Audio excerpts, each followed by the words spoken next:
one of those wall chairs. Yeah. Around the house. Good morning. I'm a winner. I know how to win.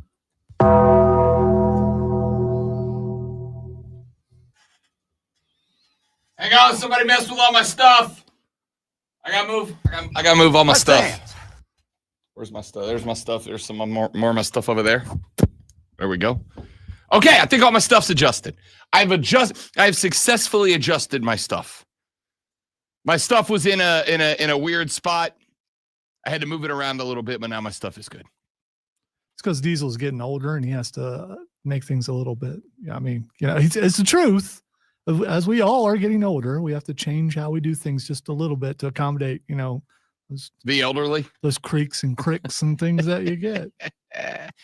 Welcome in, ladies and gentlemen. The Rob Brown Show's on your radio. Again, it's the Fan Upstate, 6 till 10 a.m. every single weekday with me, Rob Brown, and he, the great one, Lonzo. Welcome in, everyone. Spectacular to have you once again. And as always, we appreciate your being here. I hope you are well. I hope you had a fantastic Tuesday. I hope you are set up to have a fantastic Wednesday. We have plenty to get to on the radio program today. We have got, obviously, the NFL playoffs divisional weekend set up. Last night, I was on BetMGM tonight. I gave out 2 upset picks again. I got 5 of 6 games correct this past weekend. We'll see if I can do it again or better this weekend. Houston messed you up, did they? Houston messed me up, did they? That is correct. And by the way, good on Houston. Houston messed a lot of people up. Yeah, good on Houston. Were the Chargers the most disappointing team in the first round? They weren't supposed to be there yet. I don't disagree with that, but at the same time, they were there. And they had a pretty healthy swath of those of us that have microphones and talk for a living, believing that they had, I don't want to say reached the zenith because they haven't, but had turned a corner to be in there. And here come the Texans, a squad that hasn't had a healthy wide receiver core all year. Good team. Nobody's dismissing that, but a team that certainly didn't have the same fire as they did last year. And it's not even that the Chargers lost. It's that the Chargers got flat out beat. Yeah, the Houston team of last year showed up finally for the first time this year. I think that's fair. The Houston team that showed up was what the Houston team was from last year for the first time this year. I don't disagree with that at all. So I'm intrigued. I'm interested. I want to see how that plays out. I want to see. Do you think the Texans can do that again? Well, I hope not. Well, okay, fair enough. I don't think for a second that if they do, I will root for them the rest of the way. But yeah, we'll see. I was on BetMGM last night. The reason I bring this up, I was on BetMGM tonight last night. I am every Tuesday at 8:20 because, they say, hey, this Rob Brown fella knows ball. We should have him on to talk ball. So I go on and talk ball on Tuesday evenings at 8:20. And we were kind of kicking it around a little bit, Brad Evans and Ryan Horvat and myself. And I pointed out that I did pretty good in round 1. 5 of 6. In terms of straight up winners, 5 of 6 in terms of winners against the spread too. 5 of 6 against the spread went Rob Brown. Pretty good day. Brad said, you got any upsets in round 2? I said, I've got 2 of them. Great when they're both out of the NFC. I think I've seen enough out of the Rams to believe that this team can pull an upset. And I am not pulling for, although to keep it a buck, I am a little pulling for it. Because the more that this kid wins, the more I look like a stinking genius. Am I nuts for thinking there's actually a chance Washington, with the Detroit defense being banged up as it is, am I nuts for thinking there's a chance that the Washington Commanders with Jaden Daniels can cause enough chaos to keep Detroit's offense on the sideline and keep it a lower scoring game than they like? There's something about Washington and the way that Jaden Daniels can reset against pressure. I think if Jaden Daniels was Jared Goff, like if we flip the two quarterbacks, I don't think there's a chance. But Jaden Daniels being what he is and the Rams playing defensively the way they play, listen, they wrecked Minnesota. And a lot of people looked at that Week 18 win against the Vikings and said, okay, the Lions are them, right? Like that's them. They're that good. And my thought this entire time has kind of been, yeah, like they're good. I'm not dismissing that in any way, shape, or form. But man, I think that had to do more with the Vikings being exposed, which is why one of my 5 out of 6 correct picks was the upset win of the Rams over the Vikings. And again, Lonzo pointed out, and I think it's fair, that with all the emotion going on around that game, with all the emotion going on around Los Angeles, the Rams had a little bit of extra gasoline in the tank to smoke Minnesota. But I also think Minnesota got exposed.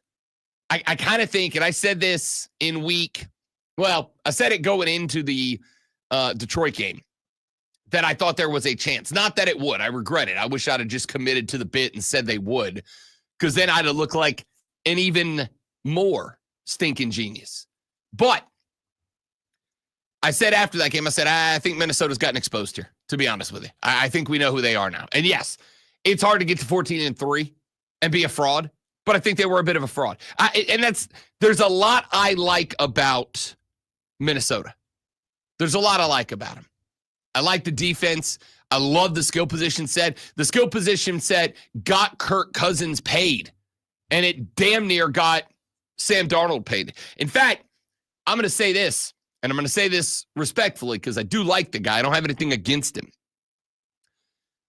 I think the skill position set and the coaching in Minnesota is so good that they got even the smartest amongst us, even the stinkiest geniuses amongst us, to believe in Sam Darnold when Sam Darnold just is Sam Darnold. Like all year, what was the conversation we had about NFL quarterbacks this year? Oh, look at Baker Mayfield. Look at Sam Darnold. Couple of quarterbacks that, went through some bad franchises. They went through a bad franchise with the New York Jets, did Sam Darnold. Went through 2 bad franchises in Cleveland and Carolina, did Baker Mayfield. And look at them. They land with a good franchise that develops and strategizes for their quarterbacks. And all of a sudden, these 2 dudes are dudes once again. And it turns out, now maybe Baker Mayfield just is a good quarterback. I think Sam Darnold, just like I said was going to be revealed about Kirk Cousins, got carried a lot of the way. In those last 2 games, Detroit, Los Angeles, the blueprint got put out there. Hey, if you blitz this guy, if you put him under a bunch of pressure, if you really get to him, he freaks out. And it kind of did. There was, to his credit, there were some good throws from Sam Darnold down the stretch. He also had like a 3rd and 14 in the 4th quarter. Took off running, looked like damn Michael Vick for no reason. But they were down, 21 at that point? 24, whatever it was they were down at that point? Like, it didn't matter. It was too little too late. The Rams weren't bringing that same pressure anymore. So the point here is, there's a lot I really like about the Minnesota Vikings for their future, but they're just gonna have to go get a franchise quarterback.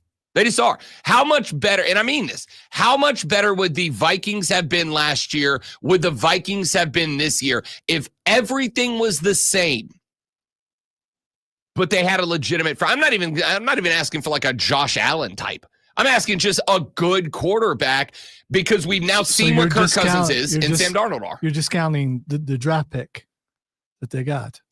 No, I mean, yeah. Look, let's be clear. Yes, I don't believe in J.J. McCarthy. Okay. Do you? I don't know. I haven't seen him on the field.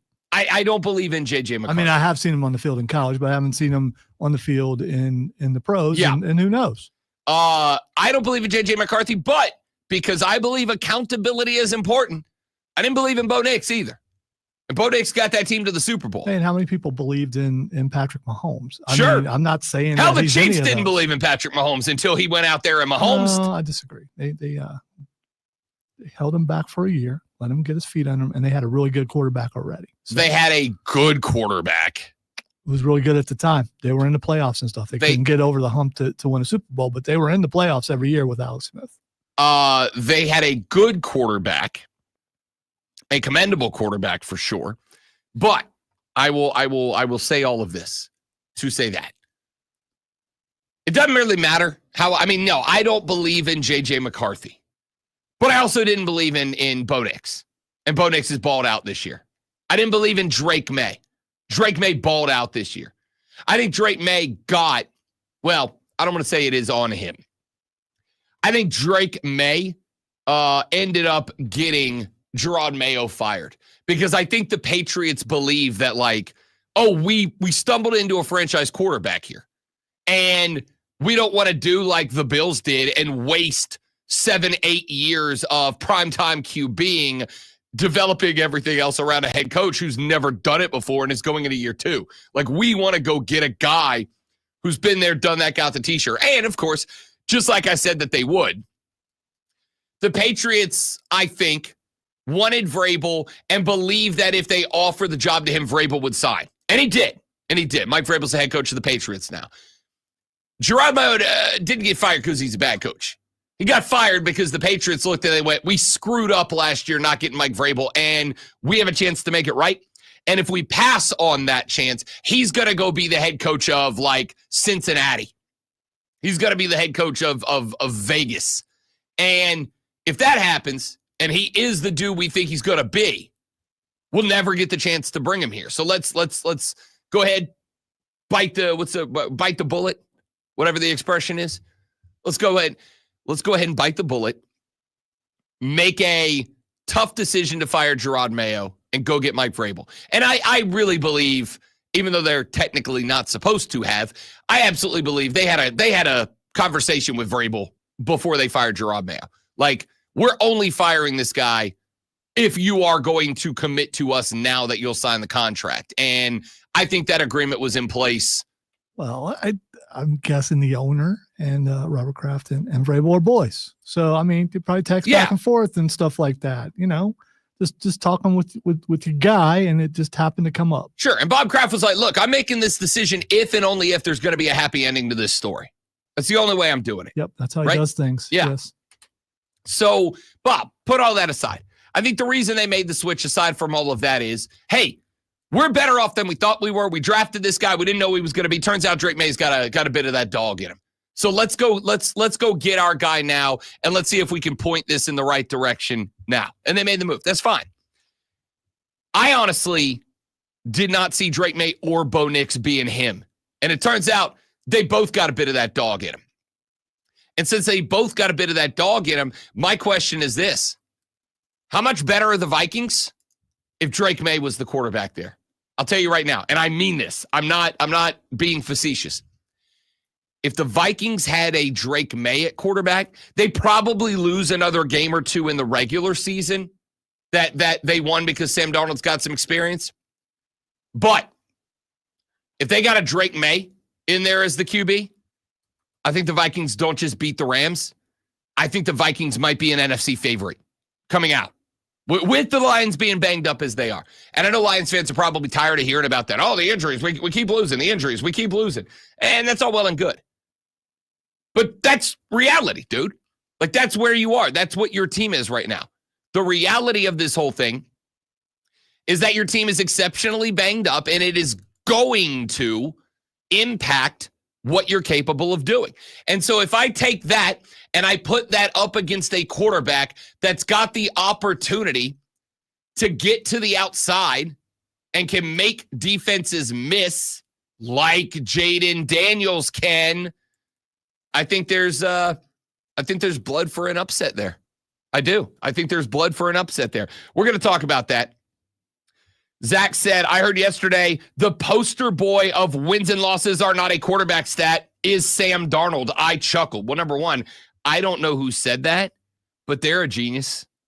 They're absolutely branded knower of ball, because while I have not thought about that, totally agreed. I'd put Kirk Cousins in that exact same spot for the exact same reason. I put both of them into the same spot for the same reason. Poster boy for wins and losses are not quarterback stats. But we'll get into that a little bit later in the show. Coming up on the show today, we have got a gazillion things that we got to get to on the program. We're going to keep talking some National Football League for the next 4 hours. We got to talk some college football. It is official. Clemson's hired a defensive coordinator, Tomlin, on his way down from Penn State. The school made that press release yesterday. We'll tell you who Tomlin is and why and I mean this, love this hire. Not just about what Tomlin brings to the football team, but what it says about Dabo and what it says about the program at large. We'll talk about that coming up later in the show. South Carolina Gamecock basketball team on the road at Vanderbilt tonight. This is a season-making or breaking game for Lamont Paris's fellas. But even if they lose, and even if they are not a tournament team this year, I'm going to tell you why it's not time to freak out about Lamont Paris. It's not time to freak out about Gamecock basketball, because you are in a rock and a hard spot right now. So we'll talk about that coming up later on in the show. Denton Day coming up this morning at 7:40, 7:20. Kyle Mountain, head coach of the Greenville Swamp Rabbits, will join us on the show. All that coming up. Rob Lonzo, the Rob Brown Show, the Fan Upstate. Three friends. All right, guys, good morning. Y'all stay right there. Got a live read, and we're coming right back. Don't go anywhere.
The Rob Brown Show is back on your radio. It's the Fan Upstate. Rob, the great one, Lonzo, and you. 844-326-3663 is the number. 844-FANFONE. If you'd like to be on the air, shoot us a text message on that same number, 844-326-3663. Shoot me a tweet at The Rob Brown Show.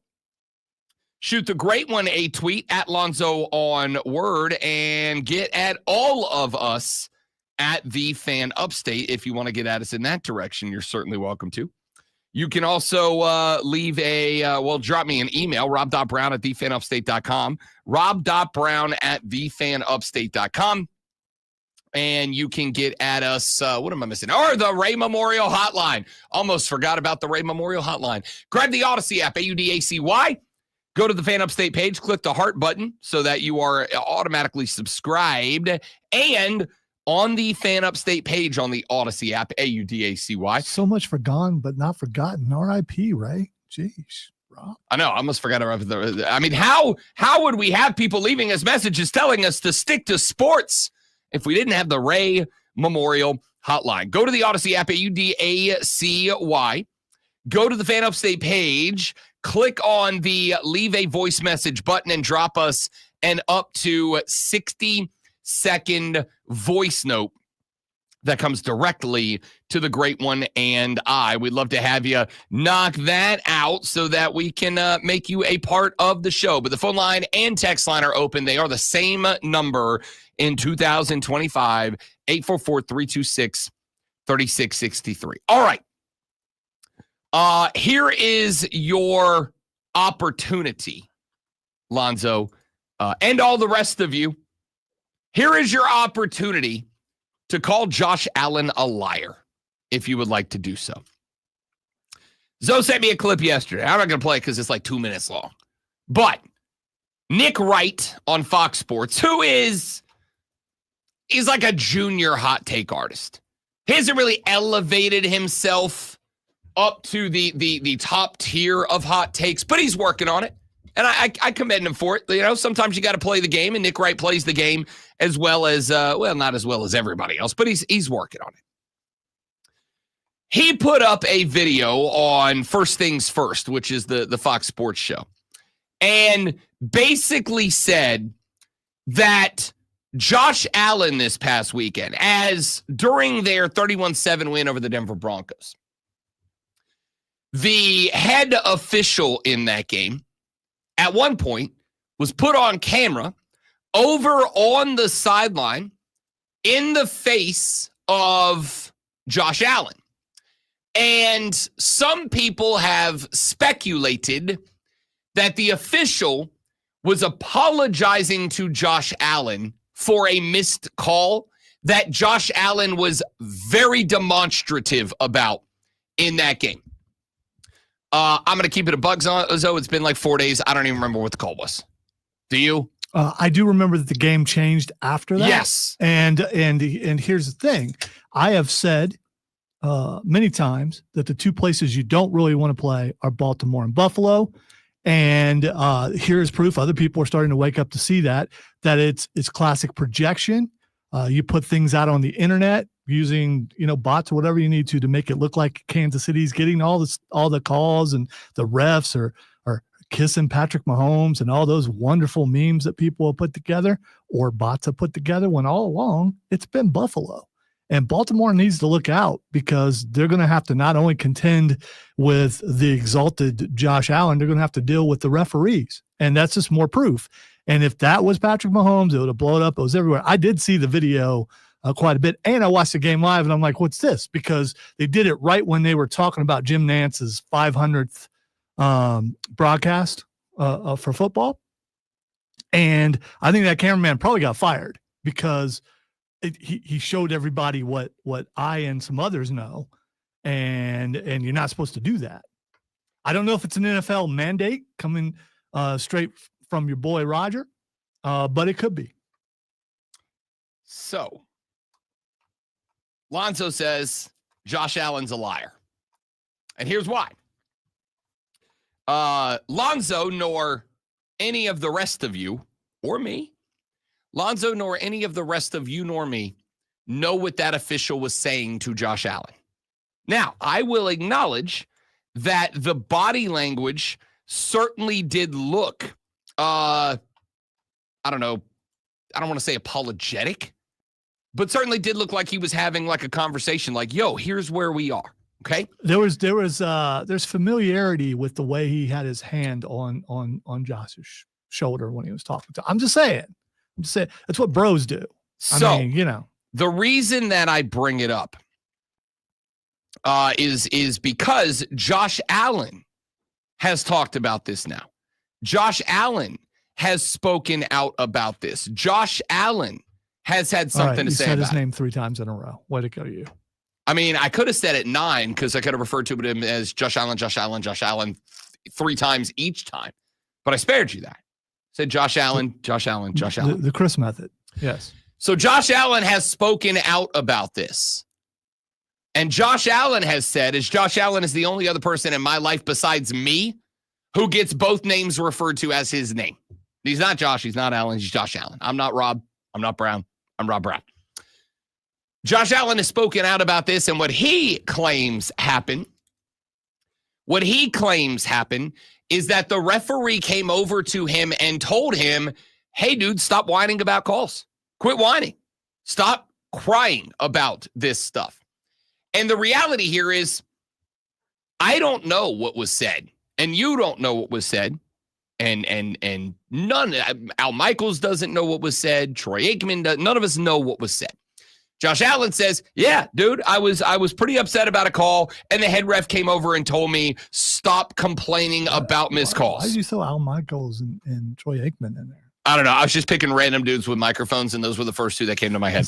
I don't have any explanation. They weren't there as far as I know. So, I mean, it could have been in the crowds, I suppose. None of us know what was said. Josh Allen says it was said, quit crying about calls. Like you're being too much. And I will acknowledge, even as a Josh Allen guy, that he, along with just about every other quarterback in the National Football League, are wildly demonstrative when calls are made or are not made that they want made or not made. And I do, for the record. They act like Steph Curry.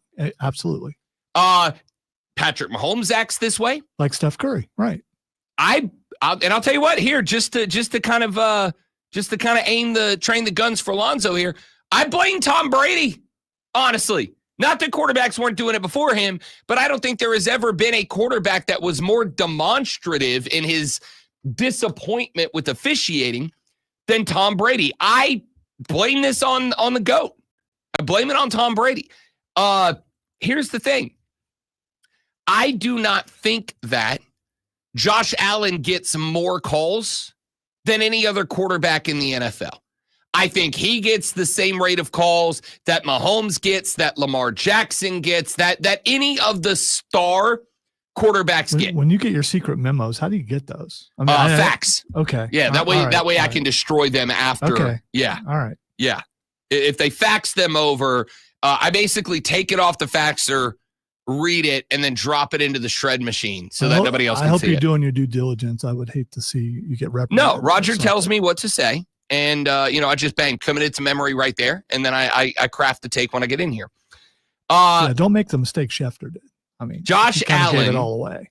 Gets the same calls at his crib that Patrick Mahomes gets at his crib, that Lamar Jackson gets at his crib. And this is the reason that teams will continue to fight to get as much of a home field advantage as they can in the playoffs.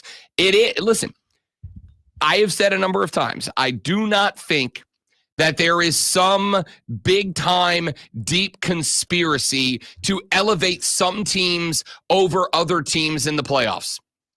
except that one time the LA Rams got the worst missed penalty in the history of the National Football League. But outside of that, it's never happened before. You can't be both ways. Either it is or it isn't. Oh, it's not. Uh-huh. Except that one time that it was, and then it definitely was. Okay. But outside of that, it's not. It kills your whole argument. It either is or it isn't. It isn't. Except for that one time that it was. But other than that, it isn't. I don't believe there is some grand conspiracy. I don't think that there's this this working relationship between the NFL and officials to make sure that certain teams get certain calls or whatever. I do believe that there are spots where referees kind of fall into the emotion of the moment. This is another reason I want robo-umps. There's no emotion with a robot, right?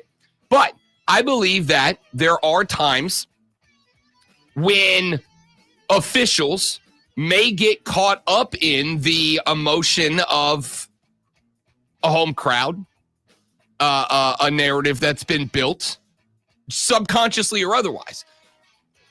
Josh Allen says that ref came over, got my face, and told me to quit crying about calls, not apologize to me for missing one. So either you think Josh Allen's getting special treatment and he's a liar, or you think he got told, shut your mouth and play football. And I got to tell you, I'm inclined to believe him in that case because it was a bit dramatic. It was dramatic. I don't think it was any worse than what Mahomes does at the crib or Lamar does at the crib, but it was dramatic. So you believe he's telling the truth? Yeah, I do. Yeah. I think he got told, shut up, dog. Of course I think he got told, shut up. Of course you do. So you believe he's a liar? Absolutely. Okay. Yeah. As long as we're being clear about it. He's absolutely lying. I mean, you guys think that I'm joking about the special treatment that he gets and why you don't want to trade to be a Buffalo. It's absolutely the truth. All right. Watch this game against Baltimore. They will do everything they can to make sure Buffalo wins, but they're not going to. Let's take a break. We'll come back here in just a minute. Got plenty more we're going to get to on the show. I am Rob Brown. He is the great Monlonzo. We roll on after this on the Rob Brown Show in the Fan Upstate.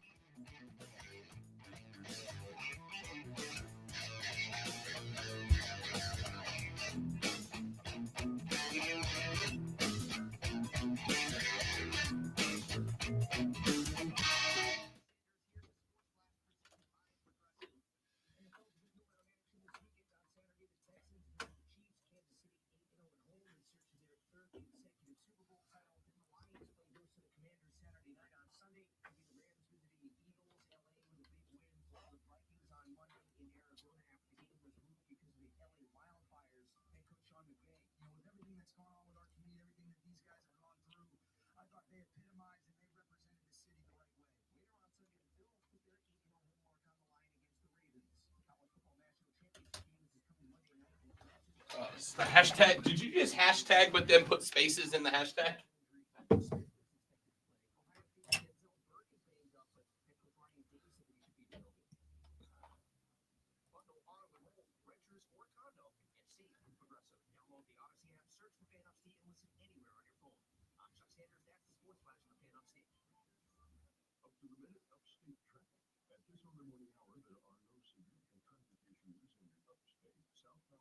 Don't let Rob criticize your way of typing.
Why would they put both number 1 seeds on Saturday?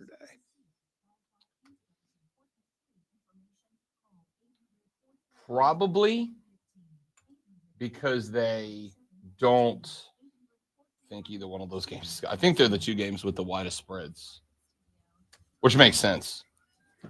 I get Baltimore and Buffalo. Yeah, that's who they're playing. I get that being the marquee game on Sunday, but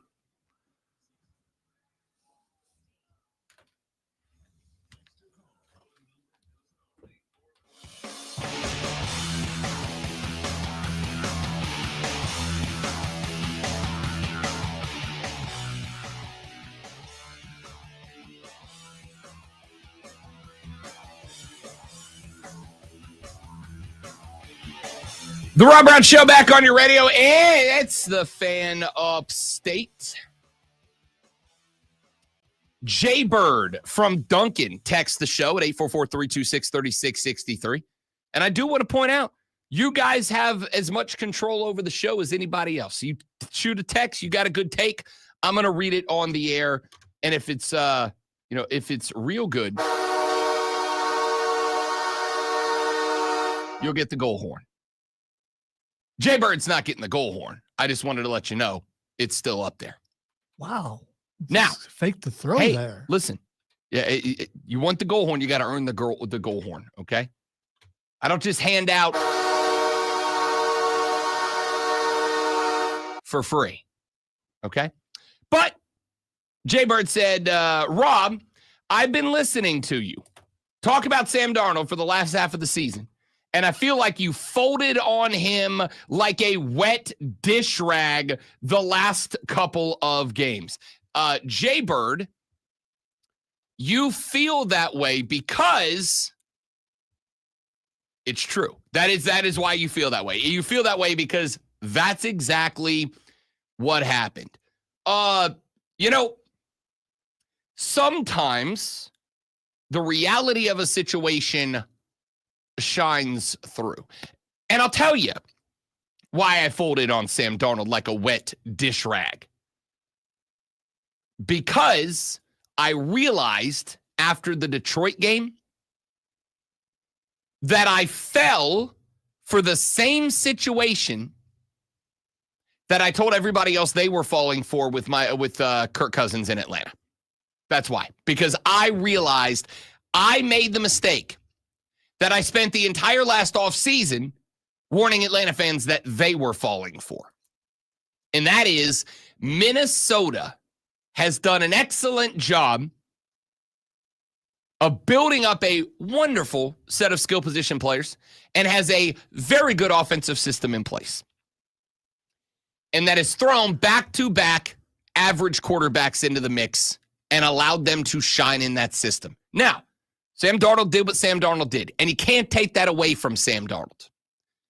Kirk Cousins did in Minnesota what Kirk Cousins did, and you can't take that away from Kirk Cousins. But Kirk Cousins got to Atlanta, and I will acknowledge there are other variables in the equation. I do not believe in Raheem Morris.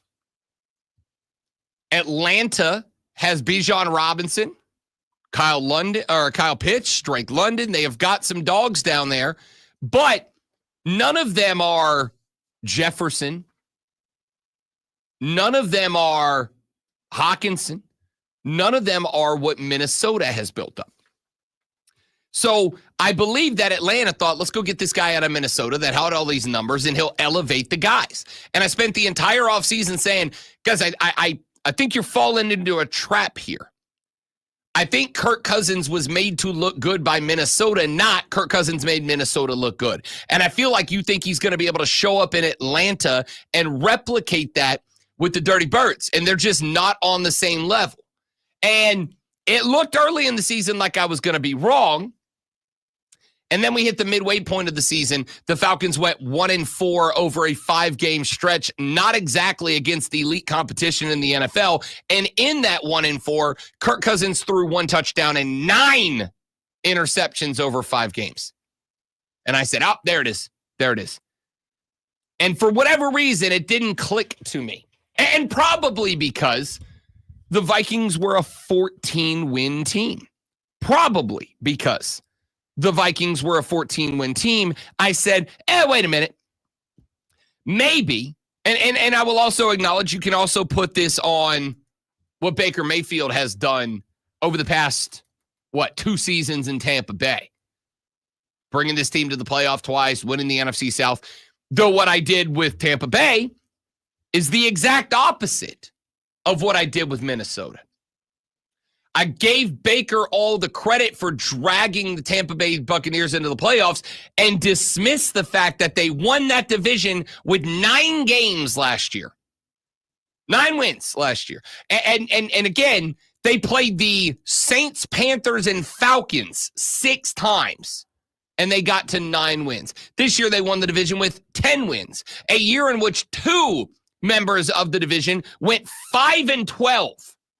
And they got 4 games between those 2 teams. I think I may be, and I'm saying this, you guys know how Zoe and I feel about Baker. We're both big fans. But I think that I took Tampa wins a division and elevated them up into there being some level of prestige. And credit to Lonzo, he has tried to, intentionally or unintentionally, I'm not sure, tried to save me from that thought process by repeatedly pointing out that, dog, it's the NFC South. That division sucks. But I kept elevating Baker Mayfield. I kept elevating Tampa Bay. I kept saying, win the division in the playoffs. Again, 5th time in a row, win the division again and again and again. Baker's fine. Baker's fine. I'll tell you what makes Baker great. Baker's great because in the fourth quarter of games where a lot of other quarterbacks fade, Baker Mayfield turns into Mike Allstott playing quarterback for some reason. I forget who it was, but in that Week 18 game against New Orleans, wasn't Alontae Taylor? Who was it? One of the Saints DBs.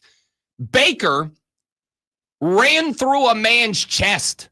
I thought I was about to watch a dude explode, and then he got up and he hit the Allen Iverson step over, the most disrespectful move in sports.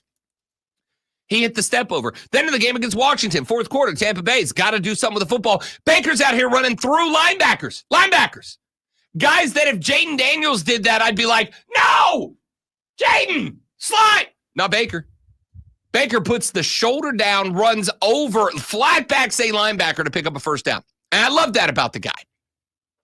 The quarterbacking's good. But again, Baker Mayfield has been elevated, not this year by Mike Evans, but Baker Mayfield's been elevated by having 2 very good wide receivers, a good set of running backs coming through. Bucky Irving has been a revelation for Tampa Bay this year. A good set of skill position guys around him, and gritting out slightly above 500 records for the past couple of years. So to circle this back around to where we started, the Minnesota Vikings are 14-3 to end the season. And one and done in the playoffs against the team that they were favored against. And it was not a true road game. Yeah, they were down in Arizona, but I believe that crowd was about a 50-50 split of Vikings fans and Rams fans. It was not a road game because everything they had to do, the Rams had to go through too. Get on airplanes, get on buses, stay in hotels, practice in unique facilities, different facilities, yada, yada, yada. And they got not just one and done, but they got smoked. And they got smoked because the Detroit Lions put onto film how you beat Sam Darnold. Blow the Vikings up at the line of scrimmage, get hands in his face, and make him see ghost. And he did. And when I called the shot, We had Monday Night Football a week ago yesterday where the Lions, by the way, not a healthy Lions squad. Definitively the most injured defense in the National Football League. Without Hutch, by the way, as Lonzo accurately pointed out. This team, as depleted as they are on the defensive side of the football, wrecked the Vikings at the line of scrimmage, constantly got pressure in Sam Darnold, and Sam Darnold, who was pressured on 52% of his dropbacks, which also tells me, by the way, the Vikings have an offensive line problem. We know that now. Sam Darnold could have told you that. Yeah, I'm sure he could have. 52% of Sam Darnold's dropbacks he was pressured on. Do you know what the result of that was? 53% of Sam Darnold's passes in that game against Detroit were off target. If you get this man under pressure, his accuracy comes down to 50%. When he throws a football, you have a 1 in 2 chance of it being a catchable football. So what the Rams do? Exactly what I said they were going to do on Tuesday of last week, a week ago today. That was the first pick of the wild card round that I made, was Rams upset the Vikings. Because with Jared Verse and with the 7 they put together up front, they can generate pressure. And I think because of the injuries to Detroit, they could generate pressure at the same rate that the Lions did against the Vikings. So what do? You generate pressure. It turns Sam Darnold back into the pumpkin at midnight, and it all goes downhill. It's exactly what they did. And so here's the spot. Do you think, let's plug another quarterback into that spot. And I'm not actively saying that Sam Darnold should be listed with these guys at all. He should not. But if Patrick Mahomes feels pressure like the Rams put on Sam Darnold, what happens? Mahomes gets out of the pocket. He improvises. He comes up with some of those weird-ass throws that he somehow completes because he is also a wizard. And the Chiefs win the game. If I put Josh Allen back there, what happens? Josh Allen finishes that game with 97 rushing yards and 2 rushing touchdowns. If I put Lamar Jackson back there, what happens? They give it to Derrick Henry to keep the rush game off and honest, and Lamar runs it off edge for 1,000 yards in that game. Darnold has none of those things, nor does he have the ability to recognize pressure, shift into the pocket, and deliver a consistently catchable football. That's it. So that's why I quote, folded on Sam Darnold like a wet dish rag. Because when the pressure was elevated to playoff stakes, right? When the pressure was elevated to playoff stakes, Sam Darnold regressed. And not a little, like a lot. I also want to point out this. Listen to the back half of this schedule for the Vikings. They lost to the Lions. They lost to the Rams, 2 playoff teams, right? Here's the schedule they finished the season with. The Colts, the Jags, the Titans, the Bears, the Cardinals, the Falcons, the Bears, the Seahawks, the Packers, the Lions. About as beneficial of a back half of the season sketty as you could ask for, right? I don't know how you ask for a better second half than that. You get 2 games against the Bears. They did beat the Cardinals, who were threatening that division, but they beat them 23-22. You got the Seahawks, who were cooked at that point. You beat them by a field goal.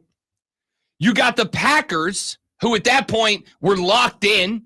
There was no improving where they were going to be in the playoffs, so they did not play all their dudes. You beat them by 2, and then you got hammered by the Lions, who were playing for the 1 seed. I think we all, to some degree, I think we were all sold a false bill of goods. I still think Kevin O'Connell has built one of the best locker room cultures in the game. I still think the Minnesota Vikings are way closer to a Lombardi than about 25 other teams in the National Football League right now. I think what held them back was Sam Darnold. I hate turning on this guy. I have been a cheerleader for Sam Darnold all year, but the Lions put the blueprint out on Sam Darnold. Get pressure on him, collapse a pocket, and he melts in the face of pressure and becomes I see ghost Sam Darnold again. And that's why the Vikings were not just one and done, but one and done in an embarrassing format with the postseason loss 27-9 in a game that, frankly, wasn't that close. All right, when we come back here in a minute, let's talk a little college football. We got your water cooler cheat sheet. Then we'll talk about Tom Allen, the defensive coordinator for the Clemson Tigers, officially hired yesterday. Denton Day of Sirius XM and Kyle Mountain all coming up after Lonzo reads this lovely sports flash. As you just heard a second ago, Clemson football has made the hiring of defensive coordinator Tom Allen official. Former Indiana head coach spent last season as the DC at Penn State, where his team ranked in the top 10 in rushing defense and scoring defense and led the Nittany Lions to the college football semifinals. Dabo Swinney said in a press conference that Allen is a great football coach and a great leader of men, and said Allen was highly recommended. Clemson men's basketball team earned their 14th win, a 70-59 win over Georgia Tech last night. Tigers were led by Jaden Zachary's 21.6 boards and 3 steals. Tigers had only 2 points off the bench in the win. South Carolina Gamecocks basketball team is back in action tonight at Vanderbilt, trying to end a 3-game losing streak to 3 consecutive top 25 teams, including a 2-point heartbreaker against now number 1 Auburn. Tune in tonight at 6:30 as the Furman Paladins take on the East Tennessee State Buccaneers right here on the Fan Upstate.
Bow, bow, bow, bow, bow.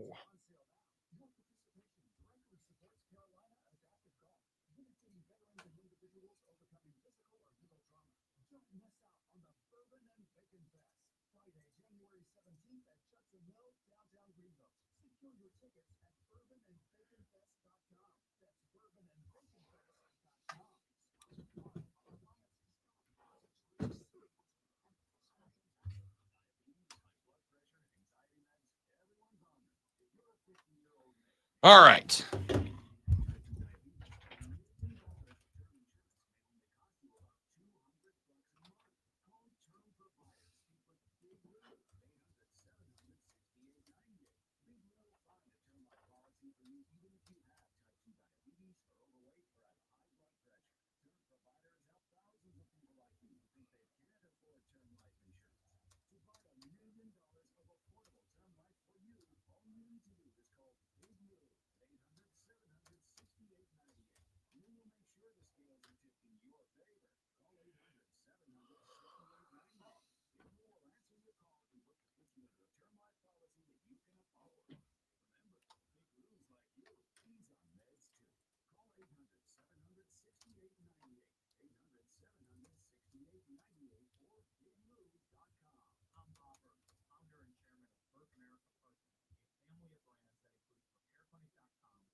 did so both on time and on budget.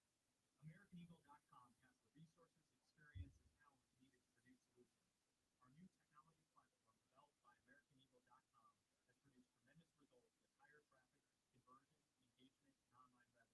If you have any home repairs you need to take care of, check us out at RepairClinic.com. If you need a world-class Dummy. website or technology project, then I would highly recommend AmericanEagle.com. Call AmericanEagle.com at 773-NETWORK. That's AmericanEagle.com, 773-NETWORK.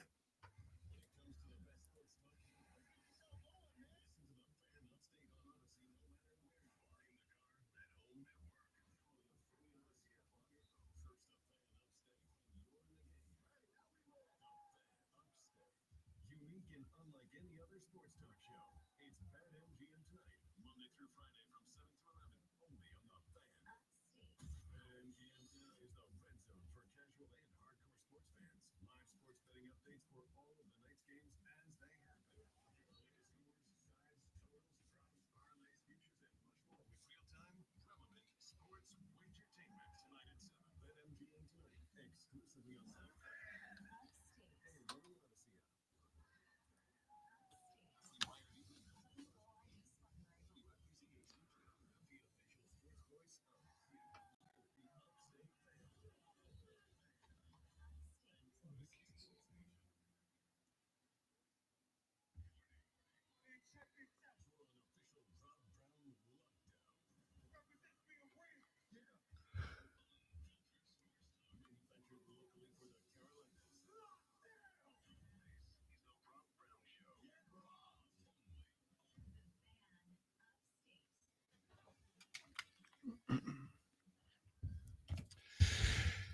Here we go. Our numero dos of the Rob Brown Show starts now. Welcome back, ladies and gentlemen, boys and girls, children of all ages. Rob Brown, the great one, Lonzo, and you. Be a part of the radio program, 844-326-3663, 844-FANFONE. You can text us on that same number, 844-326-3663. You can shoot me an email, rob.brown@thefanupstate.com, rob.brown@thefanupstate.com. You can shoot us a tweet if you wish to do so, at The Rob Brown Show, at The Rob Brown Show. You can shoot Lonzo a tweet if you wish to, at Lonzo on Word. You can get it, everybody, at the station, at The Fan Upstate. Got a busy hour for you coming up. We have got the water cooler cheat sheet in this segment of the show. Ordinarily, we do our Swamp Rabbit segment today at 8:40, but the fellas got practice today. So we'll have Kyle Mountain, the head coach of the Greenville Swamp Rabbits, joining us coming up in the next segment of the radio program. We'll talk to Kyle Mountain about where the Bunnies are at this point in the season, getting 2025 underway. Then Denton Day, the coach. Sure, why not? The coach of Sirius XM's college football overtime will join us to wrap up this hour of the show. Third hour of the show, we're going to talk a lot of college football, including the addition of Tom Allen to the Clemson's defensive coordinator spot. Got that coming up for you in the next hour of the show, as well as give you a few more early thoughts on Ohio State Notre Dame in the national championship game next Monday. We'll have a full breakdown of that game, certainly on Friday, obviously. And then the rest of the show belongs to you. We have to have it on Friday because we will not be here on Monday. That is correct. That is correct. I should have clarified that. I did not. We are here, not here on Monday. I may do like a little national. We may do, if you're in, a little national championship game live stream on Monday. I'm not gonna ask Zoe to do that. I'm gonna offer it because obviously It's called a day off. it is a day off. Yeah, I mean, there's that. But I'm always It's like in for the grind. 2 days off in a row, something that you and I don't normally get. That's true. I mean, I'm just saying. I mean, for me, sitting down in a chair talking college football, that's not work. That's part of it. But Zoe's team is in the Natty. So I'm not going to say, hey, I need you to throw away whatever pregame festivities and traditions you may have. I am getting 2 new tires Monday. So it depends on what time you want to do this. Big day. And I'm going to be pretty depressed for most of the day after getting the new tires. So, because they cost a lot of money. Oh, for sure. Tires ain't cheap, man. You don't think about that when you get a smart car, but it is hard to find tires for a smart car. You got a smart car? Yeah, you know. You drive one of those little toaster ovens? Absolutely. You should see me squeeze in there. It requires oil. I was going to say, you have to butter up the sides of the doors a little bit, Dude, get a running start. I prefer baby oil, but you know. It's a lovely scent on my drive home. Oh, man. Nothing a little Crisco can't solve for the great one as he gets into his rolling toaster oven. During summer, you don't want to use Crisco because, I mean, you know, you might get a little cooked. You don't want that to happen. It is 7:04 in the morning, ladies and gentlemen. You have less than 56 minutes until you got to get the old bouquet into the seat at the office, pop off a reply to all those emails that you ignored that came in after 5 p.m. yesterday, and then take your first break of the day. And when you do take your first break of the day, you're going to walk down the hallway. You're going to head on over to the water cooler. You're going to spend a few minutes talking sports with your coworkers, and you got to know what's going on if you're going to make that happen. And that, dear friends, is why you need this. Are you ready for the playbook of the peculiar, the almanac of the absurd, and the encyclopedia of the extraordinary? Well, you better be, because we're diving headfirst into the 3 top stories that will have your coworkers saying, "Burn it down! Burn it down!" First bathroom break. No. Here we go. Welcome to the water cooler cheat sheet on the Fan Upstate. It's the water cooler cheat sheet, the top 3 sports stories that you need to know. Brought to you every morning at 7 a.m., sponsored by Lonzo. Let's go ahead and dive right in, ladies and gentlemen, with item number 1. The college basketball for you to start off the water cooler cheat sheet. The Clemson Tigers get a win last night. They're 14th on the season, with a 70-59 win on the road over Georgia Tech. We talked a little bit about this with John Blau back on Monday's edition of the show, and we both agree this had to be a statement game for the Clemson Tigers. It needed to be a game that they put out there that, hey, it turns out we are legit. They had the loss to Louisville. They had the loss to South Carolina. But they've stacked up some wins against unranked teams in the middle. They got a win over Wake Forest. They got a win over Stanford. They got a win over Cal. They dropped one by 10 on the road at a good, not great, but good Louisville team. They come back. They beat Florida State at the crib by 20. But this time it was go on the road. Show us after your road loss to Louisville, your road loss in Columbia, your last 2 road games, both L's. Show us you can play outside of Little John and play well. And I think Clemson did that last night with a 70-59 win over Georgia Tech. Now, it wasn't just the 11-point win. It was also the numbers behind that win. 21 for Jaden Zachary, 16 for Ian Shefflin. Those 2 led scorers for Clemson. You got 14 out of Chase Hunter as well. Clemson shot 44% from the floor, 35% from range, knocked down 16 of their 20 free throw efforts. But this game was won on the defensive side of the basketball court. 2 of Georgia Tech's 5 starters failed to reach double digits. And on top of that, the Rec was held to 35% shooting from the floor, 35% shooting from range. They were awarded 19 free throws, knocked down 14 of them. But when it came to field goals, Clemson made life very difficult for the Yellow Jackets. Packed in the paint, utilize their strengths, which is a little bit of size, a little bit of mass. You got to throw them big masses around inside the paint, and Clemson did just that to disrupt the Yellow Jacket offense. So that leaves Clemson sitting at 14-4 on the season. They are now, as of that win, 6-1 in the conference. That is good for second in the conference. The only team above them are the 7-0 Duke Blue Devils. They are tied with Louisville for second with a 6-1 record. And again, you're looking at a team that had a loss at Boise State. That's probably one they want back.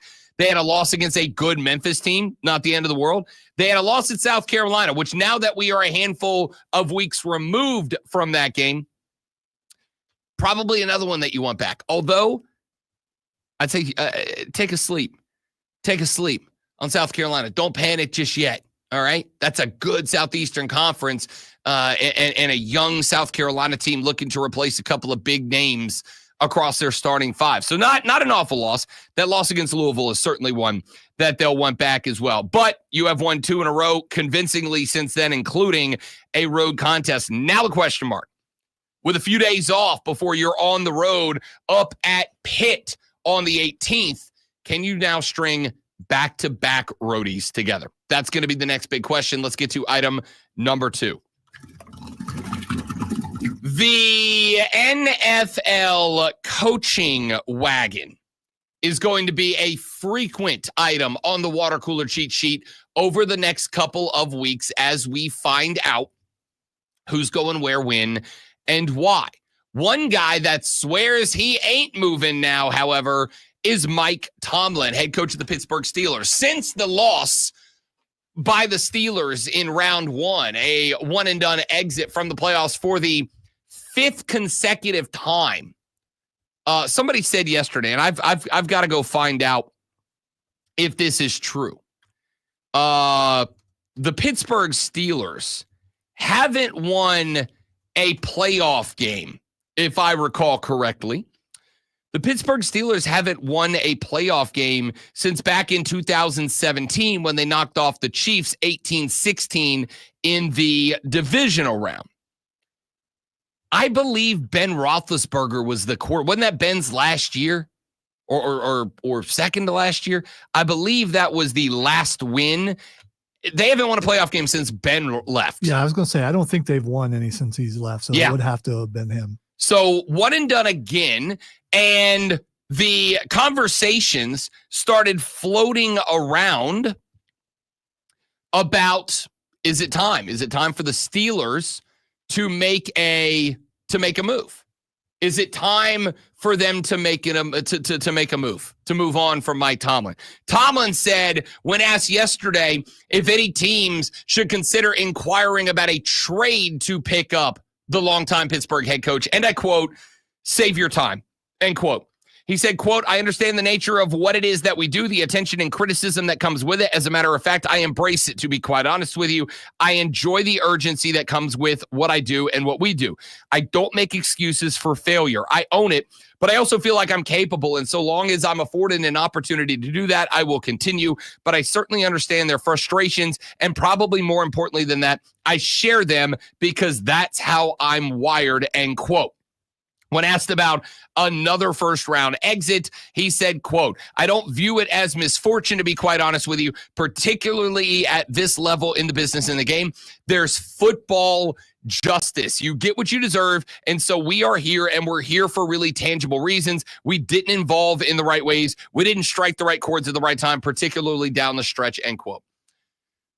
He basically levied all of the football coach cliches, but Mike Tomlin says that as of right now, he does not plan on leaving. He has not been told that he is leaving. He has not been told that he is up on the trade block, as has been the question mark since this past weekend. We will find out. And that is going to be, I think, the next big domino to fall.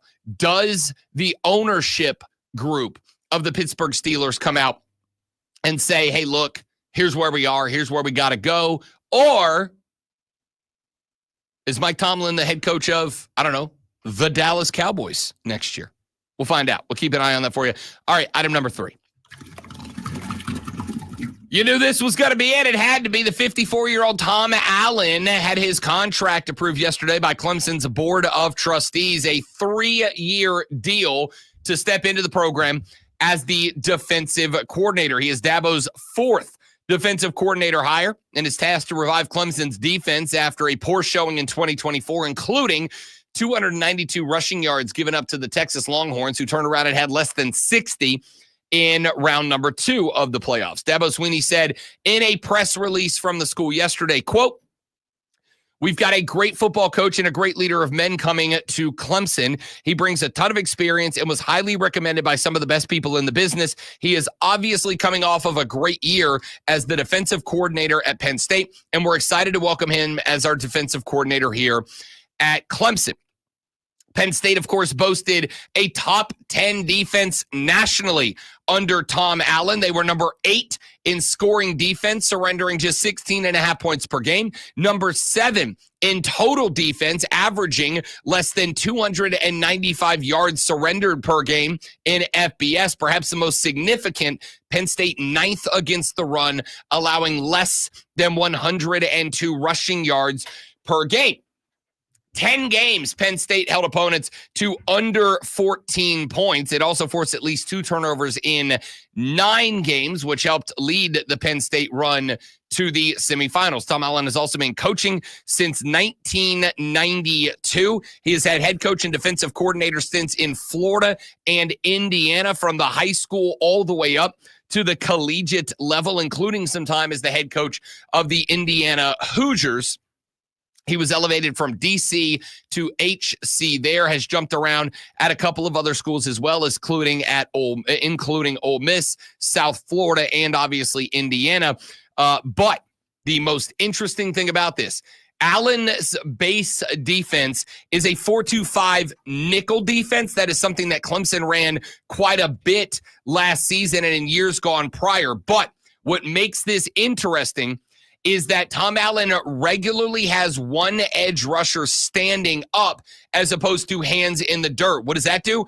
That allows you to disguise whether he is going to be an attacker or a drop back defender. Is he going to come off the edge and go get the quarterback, or is he going to fall back into coverage? It allows you to some degree to kind of disguise where you are. It allows you to kind of disguise what you're going to do. Is this an extra defender? Is this an extra blitzer? Is he going to be in zone man? Is he going to cover up the tight end? It's a way to run your base, but keep a question mark floating in the eyes of the quarterback until that defender does what he's going to do. And that takes a half a second, a full second off the processing time of the quarterback. We'll see how that plays out. Jacob on the stream's asking the same question I was getting ready to ask. Why would he take the same position at Clemson than he has at Penn State? The obvious answer is, and we don't know this because they have not disclosed the financial terms yet, more money would be my first guess. My second guess would be this. Penn State is for sure a nationally recognized program. I got to think, if I'm Tom Allen, I've built that defense up. We had a top 10 defense last year. The big complaint about Clemson last year was the defense stinks. The defense is no good. Wes Goodwin's no good. The defense is no good. If Tom Allen shows up, Lonzo, and let's say Clemson ends up next year with a top 15, top 10 defense, Tom Allen's a head coach the next year. That's my guess.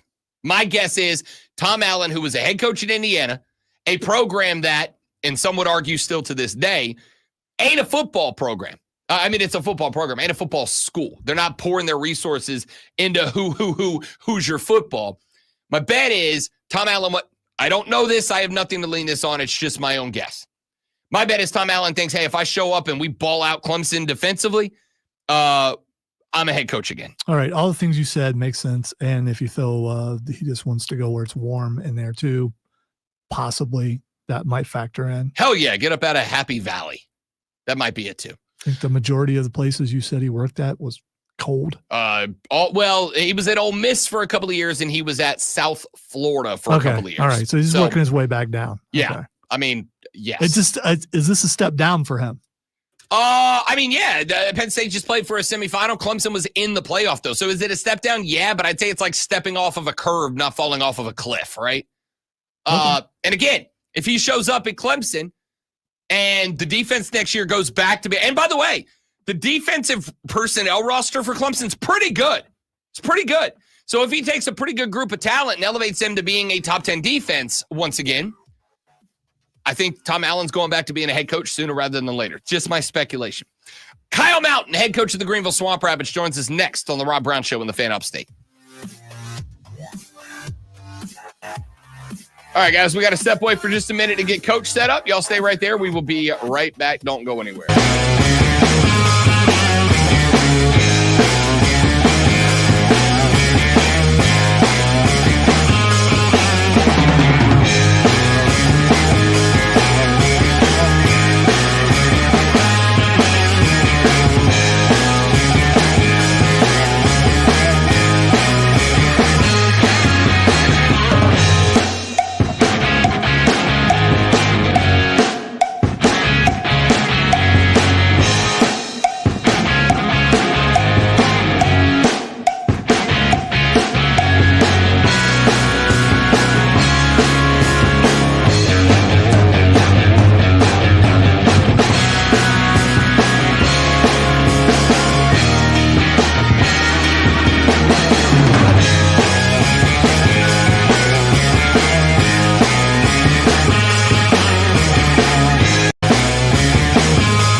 The Rob Brown Show rolls on.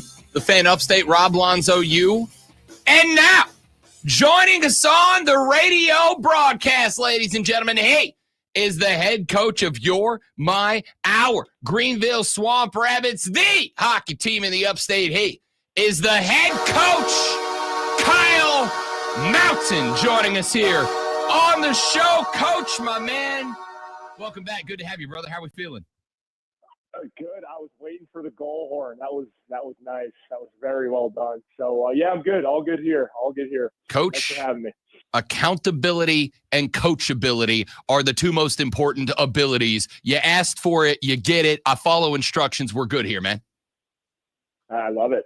Really setting the tone. Here we go. All right, let's talk a little hockey here, Coach. And I want to take you back to the rollover, the end of 2024. Couple of losses to Jacksonville, an unfortunate loss on New Year's Eve. Then we turn around, roll the calendar over into January, start with back-to-back 5-goal wins over Orlando and Jacksonville. Turn around and give those both back on the road on the 7th and 8th.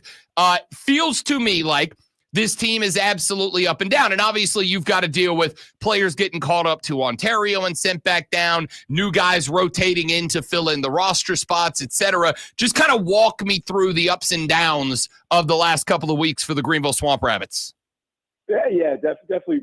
Fair assessment as far as just kind of where we're at, and I think for right now, our group, the goal is just to find our stride, find our consistency. We've certainly shown that we can play at a really high level.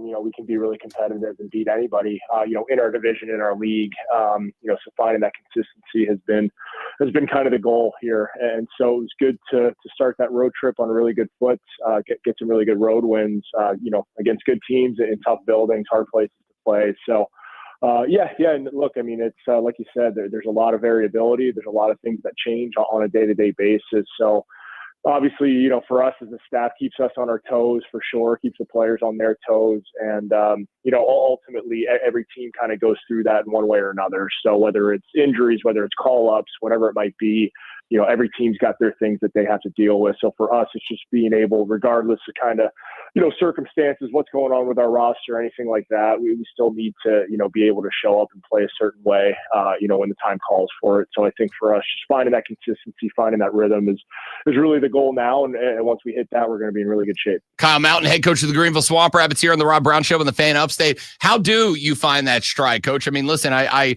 don't think that's any shock that some of the boys in the locker room are probably a little bit disappointed with some of the results that we found.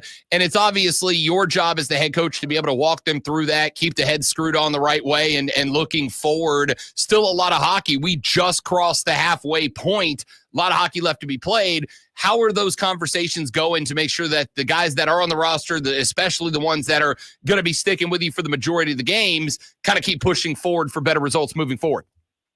Yeah, I think, to not lose sight of kind of the end goal, not get too caught up in the day-to-day or a result on, a particular game. Like, I think you've got to just keep that big picture in mind of how do we continue to play better and better hockey as the year goes on. So, you can play great and lose, you can play poorly and win. So I don't think it's wise to get too caught up in kind of the short term or certain, results from a game. So for us, it's just maintaining our focus day to day. What do we have to accomplish on a daily basis? What do we need to bring to the rink every single day in order to ensure that, February, March, April, we are playing our best hockey. And so I think, for the guys, obviously that's challenging. These guys are competitive. They want to win. We all want to win.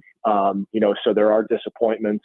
But again, you can't let that detract from what you're trying to do in the big picture. So I think, we're going to just continue to build and that comes individually with guys and that comes collectively as a team. So working with each guy on what they need to do to continue to improve, continue to develop. And then as a team, from the team perspective, it's just how do we keep climbing? How do we keep continuing to just build this, so that we're playing, come playoff time, we want to be playing our best hockey. So I think it's just maintaining that focus, and making sure that we don't get too caught up or too emotional, too frustrated when things don't go our way. It's just, continue to keep our heads down and go to work every day.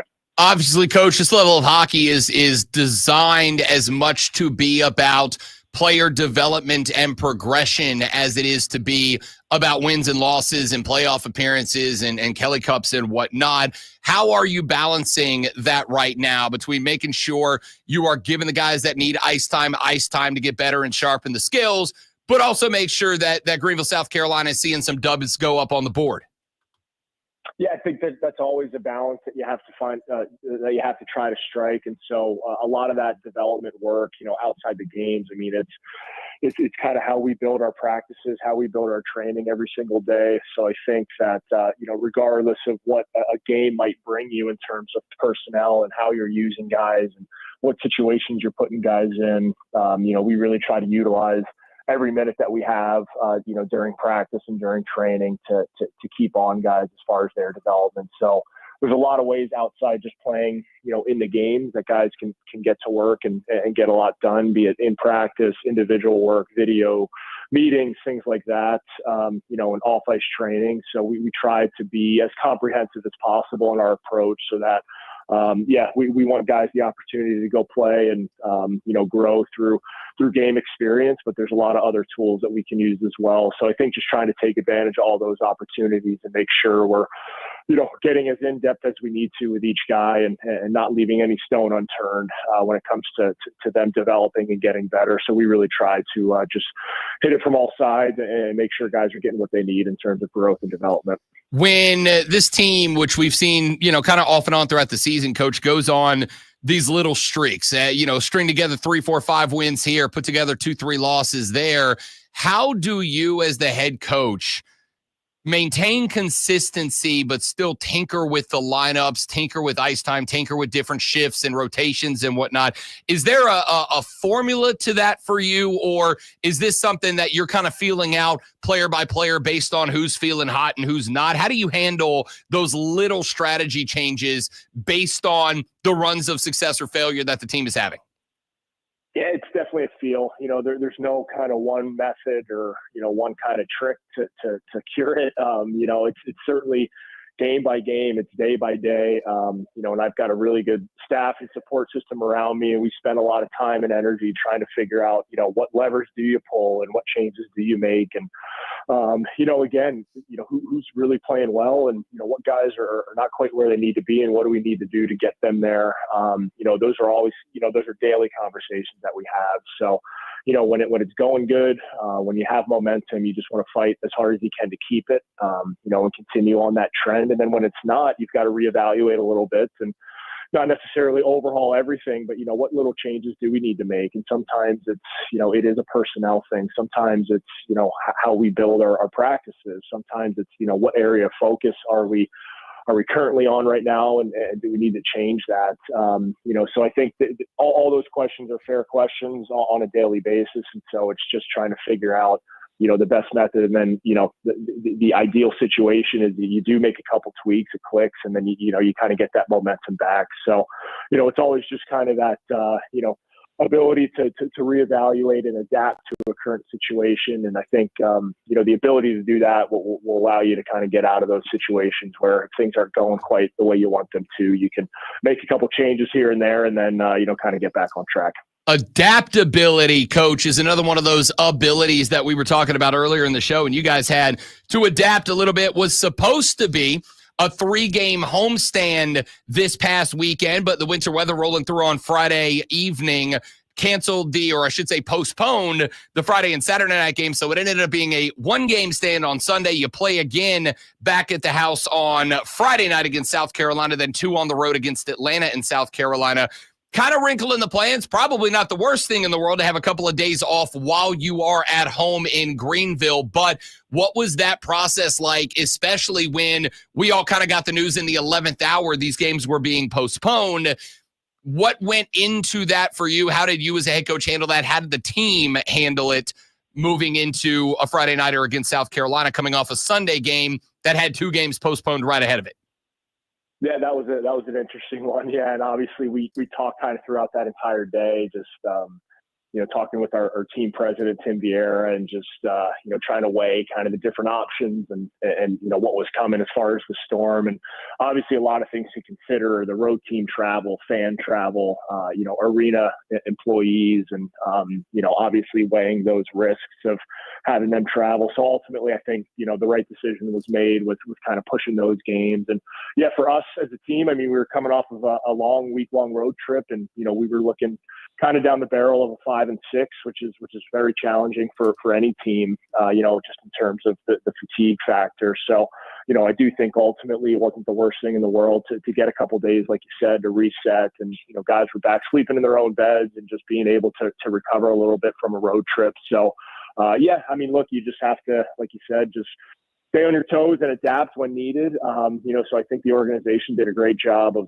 kind of making adjustments needed, filling in the schedule and postponing those dates to get, or those games to dates that, I think will really work out for them, and getting some more home games on the schedule, later in the season. But yeah, ultimately it's just, hey, you got to keep moving, and this was the plan, and sometimes things change. So the guys were great. They had no issue with the adjustments that were made, and I think ultimately is for the best.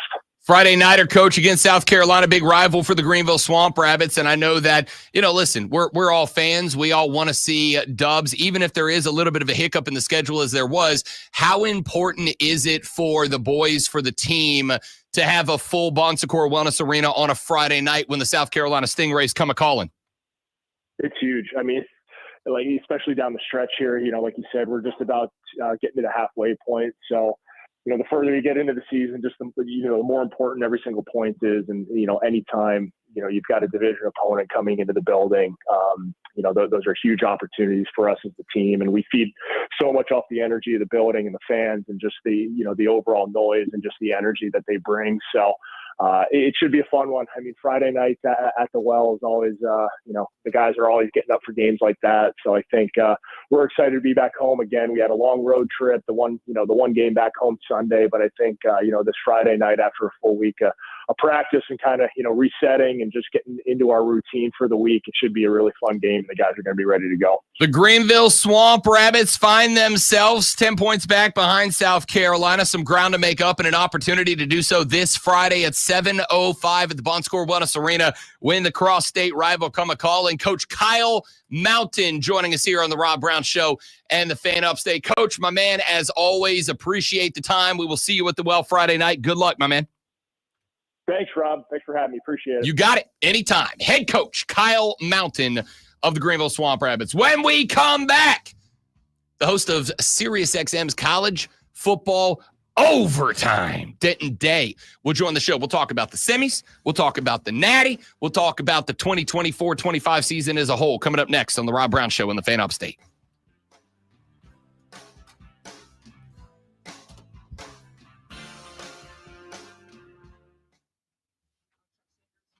All right, guys, going to step away just a minute while we get Denton set up. We'll be right back. Don't go anywhere.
What is up, you glorious human being, you? Yo, yo, yo. How we doing? Good, buddy. How are you? I'm chilling, man. I'm chilling. I can't complain. I could, but nobody'd care. How we feeling, man? Life is good if you're in Washington, D.C. right now. I like if that. you're a fan of football and hockey. I like that. Not basketball, though. We, Deck and I have to come to D.C., and we're trying to get a date knocked down because we have to come tattoo Mario live on BetMGM tonight at some point. So we're just going to turn it into a weekend in D.C. I am going to fully expect a little late night bourbon with Denton Day when that happens. Yeah, just let me know. I'm around. Done and done. As long as it's not in like April. No. It'll either be, well, I will text you when it's going to be because Mario does not know when we are coming. We are just going to kick the door open during a show. Brad and Ryan Horvath have both given us permission to just show up whenever we want. So once we get a weekend, I'll text you when it is off the radar. Yeah. How did he lose a bet to get tattooed? So on the Saturday show, we do Parlay v Parlay, where Deck and I build a 3-leg, and the production team builds a 3-leg. They have to be 5-1 or longer odds. Mm-hmm. And if one team hits the parlay and the other doesn't, there is some sort of punishment. So, like, we've had to eat ranch ice cream. Decker and I both had to have body parts waxed live on the air. Like, there's been some wicked punishments. Well, Mario had a stack of them that when he got promoted to BetMGM tonight, he had not paid off. And so we were going to do a show where Mario was going to have to do like 6 punishments all in one show. Deck spent 2 years trying to get one of the punishments to be Mario gets his first tattoo. Well, we said, here's the dude. You can either do like all 6 punishments in one show, or you can do one punishment, which is just get tattooed live on the air. And he traded in all his punishments for a tattoo of his own face on his butt. It's going to be glorious. The Rob Brown Show on your radio. It is the Fan Upstate. Yo, welcome back, Rob Brown. Yo, I said what I said. I was dropping bars, as the kids say. You were? Because I'm still hip, cool, and got it. Riz, swag, aura. This guy. Too old to say those words. Too old. This guy. If Tiger Woods isn't too old to say it, I'm not too old to say it. All right? Tiger Woods is kind of cool, though. I'm just saying. So am I. My hat's backwards. I'm definition of cool. Okay. You know who else is cool? That's an excellent segue. I'm very good at radioing. The host of SiriusXM's College Football Overtime, and maybe the stinkingest genius of all the stinking geniuses when it comes to talking football, live in Washington, D.C., is Denton Day. What's up, big fella? Fellas, how we doing? Rob, I don't know that you've mentioned this yet, so I will. Alonzo, I like your shirt. I have that symbol tattooed on me, so big fan of that shirt. Oh. Now we got to know where, I guess. It's on the arm. I got okay. All right. Can show you. I have a whole Batman sleeve. Uh-oh. He's getting getting Wait, you have a whole Batman sleeve? This is what Howard Stern did, like, right? Yeah, we got the whole like Batman situation going on. Got the red hood. Wow. Right there. Nice. Yeah, that hurt, but it was worth it. That is levels of intense I was unprepared for in this moment, Denton Day. Yeah, it took like it was multiple sessions. That shirt's not going back on. It took 11 hours in total. I don't think I'm committed to anything that much. Well done. Yeah, after the first 5-hour session, I was ready to fight everybody in the studio. I would have lost terribly, but I was just so mad at the world. That's fair. I have tattoos. Deck has tattoos. And as I informed you during the break, soon Hating Ass Mario is going to be joining the ranks of tatted BetQL members. Yeah, I'm sorry. I didn't want to allude to that because I didn't know how secretive that actually was. Yeah. But he knows it's coming. He just doesn't know when. He doesn't know when. Okay. And considering we're turning this into a spectator sport, Denton Day, and you're in DC, you might as well come on down and just join the party in the studio that day. It's going to be a ball. All I got to do is walk down a flight of stairs, and I'm there. Done and done. All right, big fella. Let's talk a little college footy. Let's go back in time to start this thing to our 2 semi-final games. And start with this. Listen, I expected Ohio State in their semifinal game to win, and I thought it was going to be close. I got to tell you, I think Steve Sarkisian and the coaching staff at Texas kind of screwed the pooch. The pressure cooker got really cranked up at the end of the game, and I think it got a little sideways. I think Ohio State was just a better team at the end of the night, though. Yeah, I mean, they're the best team in college football right now. I do think that Texas is front five and front four on both offense and defense did a very good job until the very end, at least on the offensive line. But I thought their defensive line did a really good job. At the very least, it did kind of humanize Ohio State. They were clearly still better, and they are still better, and they're way better than Notre Dame. But it did at least show that they were human, right? Like, not, I don't know, beatable is probably not the right word, because it never felt like Texas actually had a chance at any point in that game. All they were doing was throwing wheel routes, and apparently Ohio State didn't know how to stop those. But once they stopped doing that, they stopped scoring points. But it did look like that Ohio State was not as far and away as good as we thought, but yet they're still way better than Notre Dame, because Notre Dame is worse than Texas. I think if Texas and Notre Dame played, Texas would beat them by at least a score. I don't disagree with that at all. As far as Ohio State goes in this one, I mean, I've given Chip Kelly a ton of credit for the play calling, for opening it up, for kind of catering to Will Howard to some degree. I think the Ohio State coaching staff, and I don't know if this was a result of the loss to Michigan and they figured it out, or they just were trying to prove a point, or what, but the play calling and the coaching from Ohio State has been on a different level in these playoffs, and I think the results of that are showing up in, say, Will Howard's passing numbers. They were just in their head against Michigan. Yeah, that's one of those things where you talk about this all the time. When a quarterback starts to push a little too hard and they start to make mistakes, it felt like as an organization, they were pushing too hard against Michigan because they understood what the pushback would be if they lost that one. Well, now they've experienced the pushback, and they're playing in a national championship. And they realize, all right, maybe there are some things, I love rivalries as much as anybody does in college football, but there are some things that can kind of make up for that. And winning a national championship is one of those. So I think they've kind of gotten back onto the path where they need to be. And you're right. Chip Kelly looks like a genius. He left UCLA. I don't know that anybody questioned it, so to speak. It made sense. Hey, he just wants to go coach football, do what he is actually, his passion is. Well, now that's all he's doing. He doesn't worry about NIL. He sure as hell ain't going into home recruits on a regular basis. He just gets to coach, and you're seeing that in real time. They got a lot of talent around him, certainly, but he's kind of, we're just seeing the best version, I think, of Chip Kelly and his offense. On the flip side, Penn State, Notre Dame, Denton Day, here's my hot take. I think Penn State was a better football team, and I think they changed their entire defensive philosophy in the second half, and that's what allowed Notre Dame ended up with, 70 yards of offense in the half one, and then 261 yards of offense, which was like 8 off the total yardage allowed on a per-game basis by Penn State all year long. I feel like, for whatever reason, and you can blame it on James Franklin, you can blame it on whoever you want to blame it on. We can blame it on Tom Allen, who I want to ask you about in a minute because he's the new DC here at Clemson. But it felt to me like the defensive philosophy of Penn State, for whatever reason, shifted in the second half. They stopped dancing with the girl that brought them, and it came back and bit them on the ass.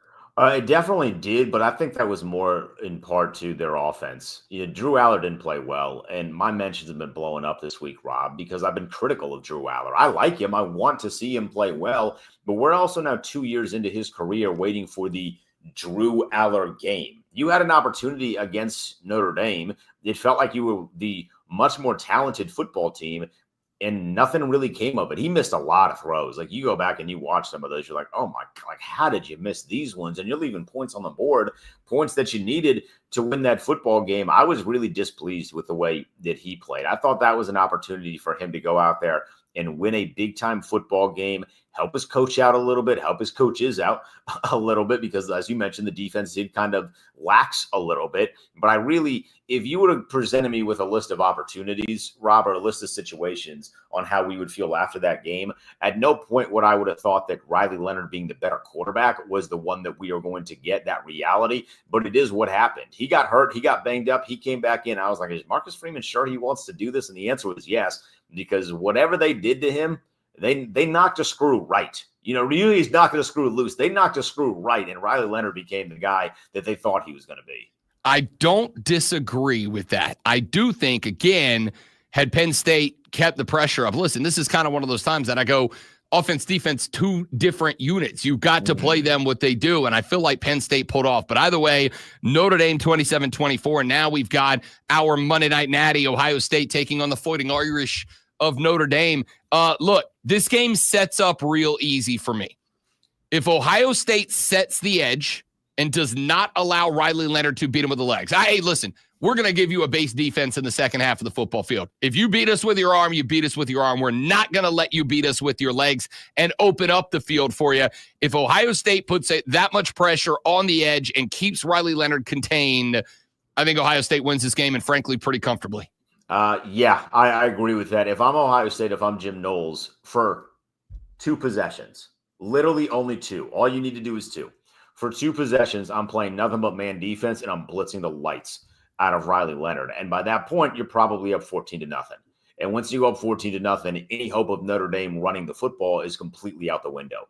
All you got to do is do it for 2 possessions. The minute Ohio State gets up 2 scores, the game is effectively over unless Will Howard throws it away, unless Travion Henderson fumbles it away, Quidshot Judkins, whoever it is. When they go up multiple scores, Notre Dame does not have the offensive firepower to be able to withstand that, especially against a team that has the most offensive firepower in college football. I just look at the situation. And listen, I like Riley Leonard. Seems like a good dude, more than decent quarterback. I just think he's one of those cats that the threat of his ability to run is what opens up the football field. There's a lot of spies, which means you're pulling a guy out of coverage, which means you've either got to play a man or you're playing a lot of, say, single high, lower zone. And I think that is ultimately what's given this team success. I think if you prevent Riley Leonard from really ever getting going with the legs, I don't know that he's even going to be more than average against a set defense on the outside, especially if I'm playing a press. On the flip side, Notre Dame runs a ton of press. I think they run like man press on 60% of their defensive snaps. I got news for you. Ohio State's got better wide receivers than anybody Notre Dame's played and a couple of All-American running backs. I'm not concerned about Ohio State putting up points. They're going to. I'm just concerned about their ability to stop Leonard, and I just feel like you blow up the pocket and making them uncomfortable, and that's going to be pretty easy.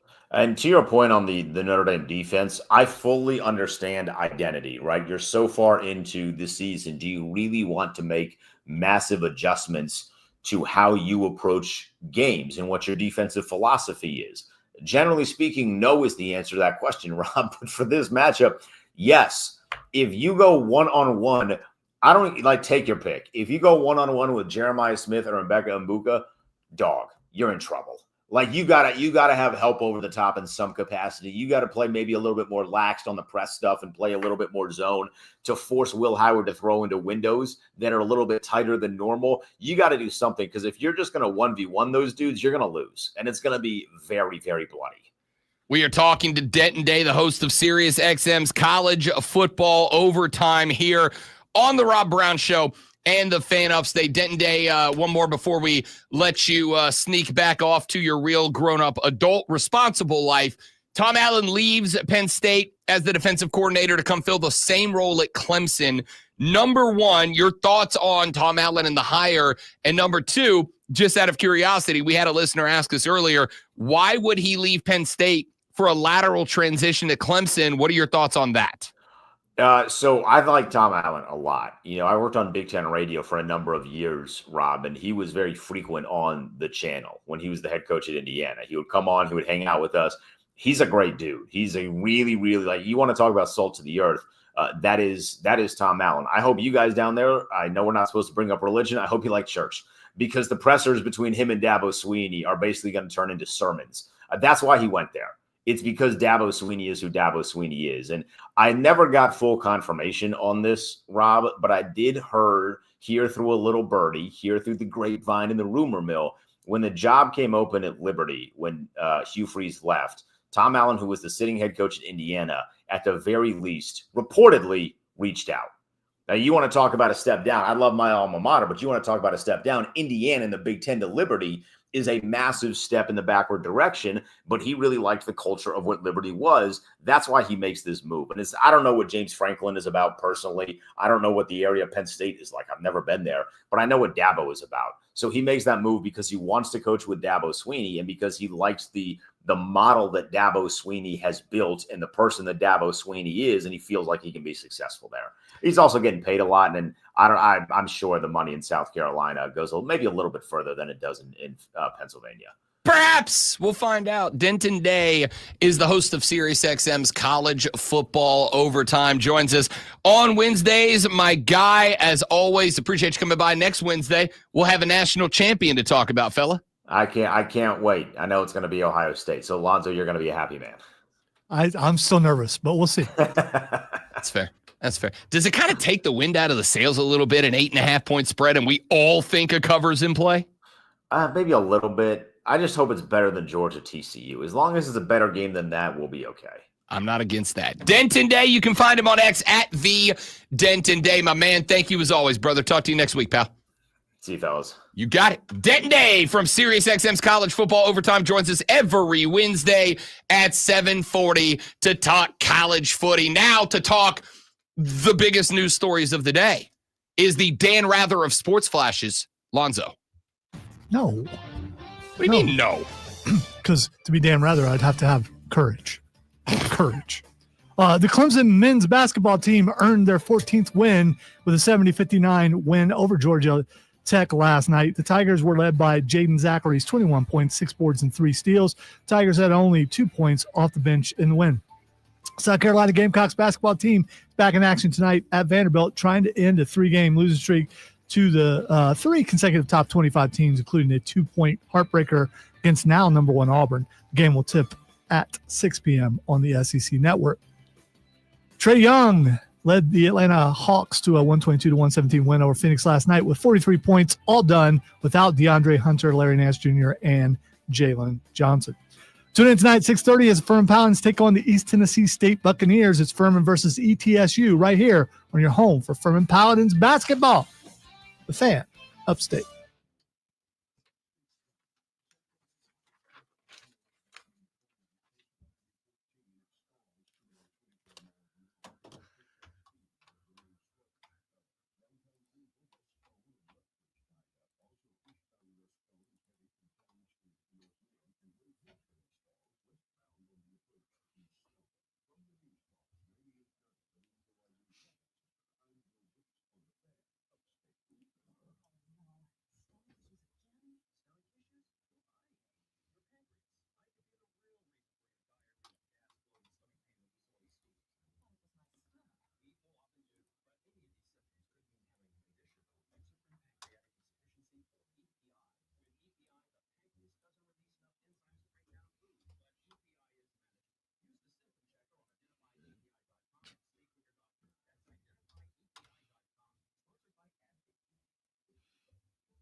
Oh, I'm so glad it was not open. That would be, yeah. Man, it's not going to be open for a few minutes. Good to know that Denton Day recognizes the Red Hood symbol. He's a big nerd, too. I've had to explain it. Well, obviously, with that sleeve. Yeah, right. I had to explain it to a couple of people that it's not Nightwing. It's actually Red Hood. Now, it's interesting that there has been I don't know if it's always been this way, and it's just you can start to be more open and free about it now, or if it's just true, but like the amount of nerds in this broadcasting field has exponentially elevated. Pop culture, since this kind of stuff has become a big part of pop culture, Yeah. it's taken over to the degree where there's more people that are, and it's generational too. I think from your age on, I'm fringe, but your age and back, you grew up with it.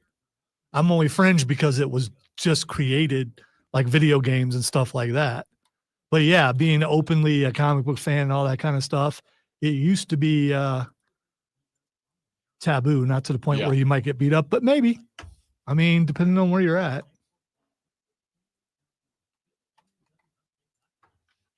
Now you might get beat up if you disparage a certain comic book character. That's how that works.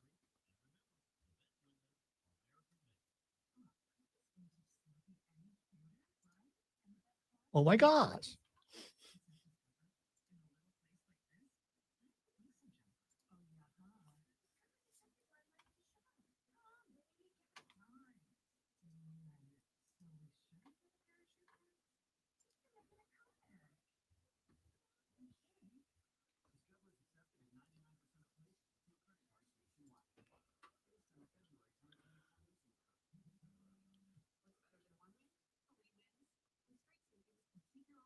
We'll see, James. We'll see about that. They put it on the worst time possible for me, though. Did. Oh, it's the Saturday night game, isn't it? No, it's the 4:30 game. So you will be missing the end. The end, well, yeah. It'll be a blowout. I won't be missing anything. But still. I've had a show on Saturday nights for 24 out of 25 years that I've been here, and I've watched football every single week. TV don't work in there now, but I brought my iPad last week. If you remember, Ohio State was playing during the Christmas special. Yep. And I was watching the entire time that we were doing that. So I can't give it the kind of attention I would want to give. QC in the first break.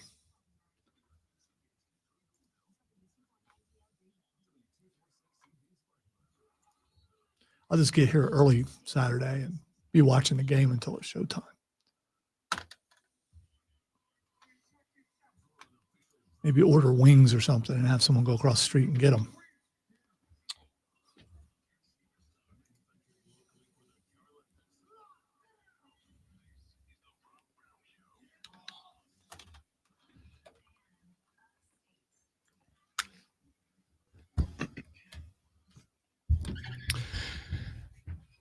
Hour number 3 of the Rob Brown Show goes now. This is the Fan Upstate. Rob Brown, the Great Alonzo, Andy here, rolling all the way up for 2 more hours.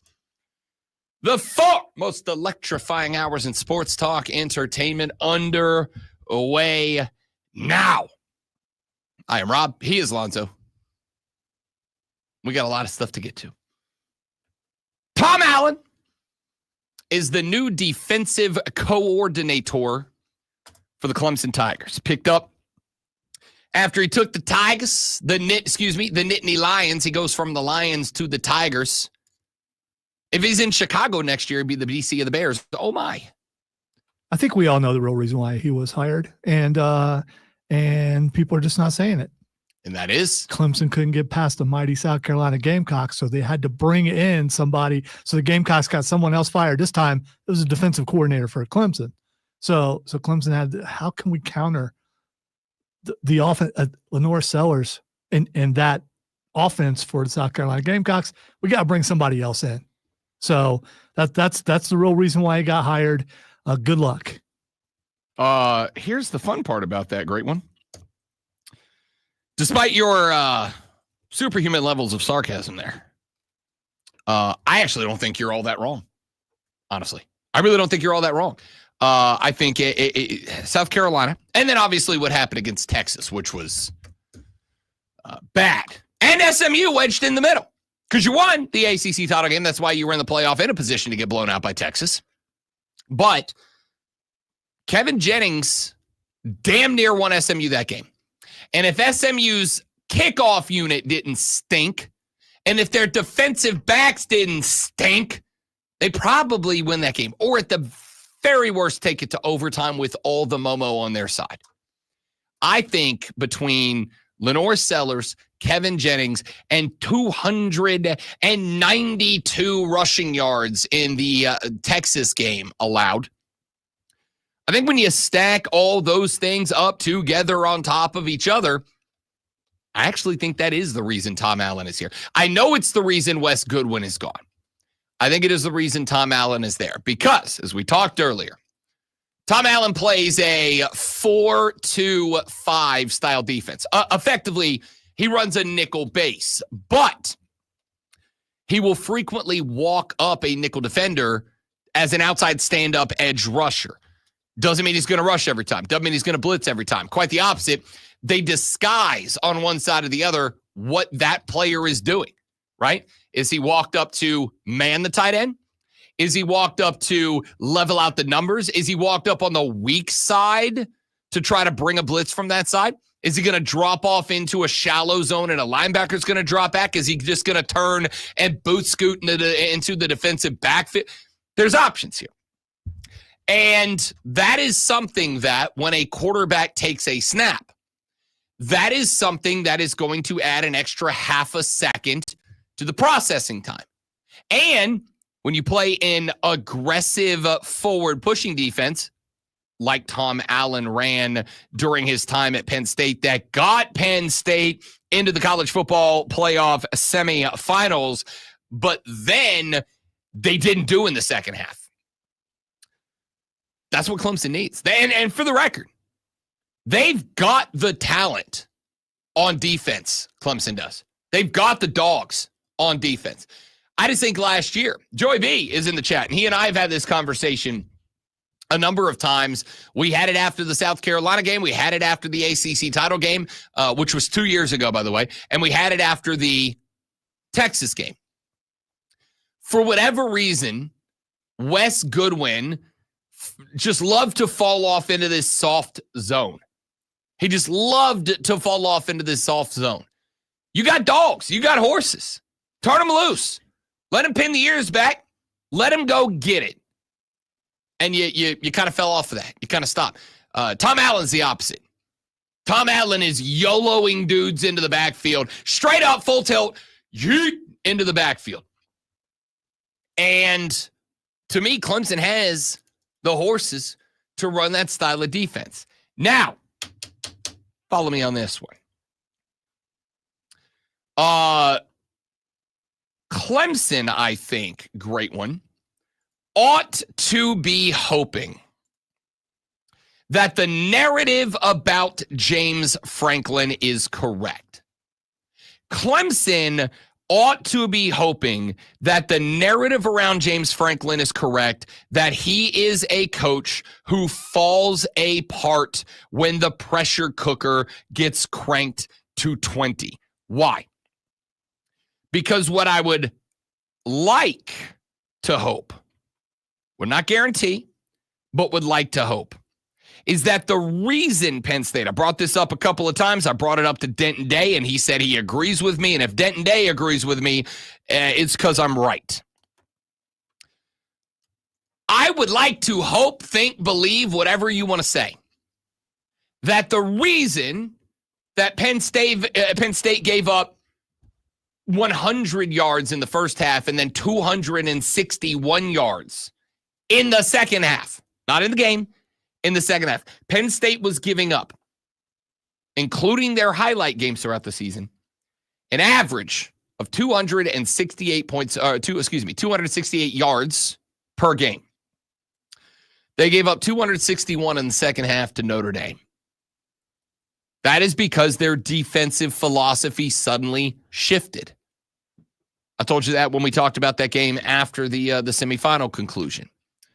For whatever reason, in the first half, Penn State was throwing dudes at Riley Leonard. Jeremiah Love could not get going because Penn State was throwing dudes at the playmakers. They threw dudes in game one at Kevin Jennings. They threw dudes in game two at Ashton Jeanty. Both of those guys had the worst performances of the season. Kevin Jennings, the guy that I don't want to say single-handedly, but single-handedly got SMU back into that game against Clemson in the ACC title matchup, disappeared. Ashton Jeanty, second place, runner-up in the Heisman Trophy finalist, a guy that had been grabbing like 190-ish yards per game, had 103. And it took him 30 carries to get to. Guy was averaging, I'm bad at math, but what's that, 3 yards a carry? A dude that was coming into this, getting $190 on 23, 24 carries a game, suddenly takes 30 to get to 103 yards. Why? because Penn State said, we're going to seek out the playmaker. We are going to just send dudes after him and say, if you're going to beat us, you're going to beat us somewhere else, right? If you're going to beat us, you're going to beat us somewhere else. And nobody could. And then we got to the second half of the Notre Dame game. And all of a sudden, that defensive principle of, we know who your playmakers are. You know who your playmakers are. We're going to take our playmakers. We're going to lock them on your playmakers. And we're going to see who's everybody else is better. How many college teams win and lose games because they lean heavily on their superstar or superstars if they're lucky enough to have a few of them? I would say most college teams, right? Like most college teams. So what Penn State says is, we're going to take the Abdul Carters of the world and we are going to lock down your playmakers. We're going to remove them from the football field. We're playing chess here. We are going to lock these dudes down on you. And we are going to prevent you from allowing them to do anything. And those two teams couldn't answer the bell. In the first half, Notre Dame could not answer the bell. And then the second half happened and he pulled back. So, circle back around to the beginning of this. Why did I say that Clemson ought to hope that the narrative about James Franklin is correct? Because if James Franklin is the reason that the defensive philosophy shifted, and Tom Allen gets credit for the regular season defense of Penn State, for the defense of Penn State in the SMU game, for the defense of Penn State in the Boise State game, for the defense of Penn State in the first half of the Notre Dame game, then I think that you have got a defensive coordinator that gets it. And when I look at the ACC next year, a lot of these teams are going to be teams that are going to be leaning heavily on one superstar. And Tom Allen has showed he understands how to scheme up a defense to stop them from doing that, to prevent them from doing that. And if that's the case, you got a good one. But if it was Tom Allen's decision to walk the Penn State defense off against Riley Leonard and the Notre Dame Fighting Irish in the second half and allow them to get back into their rhythm, their routine, allow them to do the things that they want to do the way that they want to do them. If that was Tom Allen's decision, then I will tell you, I am now a bit apprehensive. I am now a bit nervous. I am now a bit concerned that, hey, we got the horses, but if we're not going to use them, what's the point here, right? Where do we go from there? So I want to be clear. I like the hire. I like the hire. I like the pickup. From everything I've read, we just had Denton Day on from Sirius XM. He used to host on the Big Ten radio network, said he has had multiple conversations with Tom Allen. And Tom Allen's a dude, right? I didn't know this. This was breaking news from Denton Day. But Denton Day said when Tom Allen was the head coach at Indiana and the Liberty Flames job came open, apparently Tom Allen reached out to Liberty. Why would Tom Allen reach out to Liberty? He's not making more money there. He's not getting better recruits there. He's not going to the college football playoffs there. So why would he reach out to the Liberty Flames? There is only one answer to that question, and it is culture. Right? Just like we have the 3 C's of recruiting.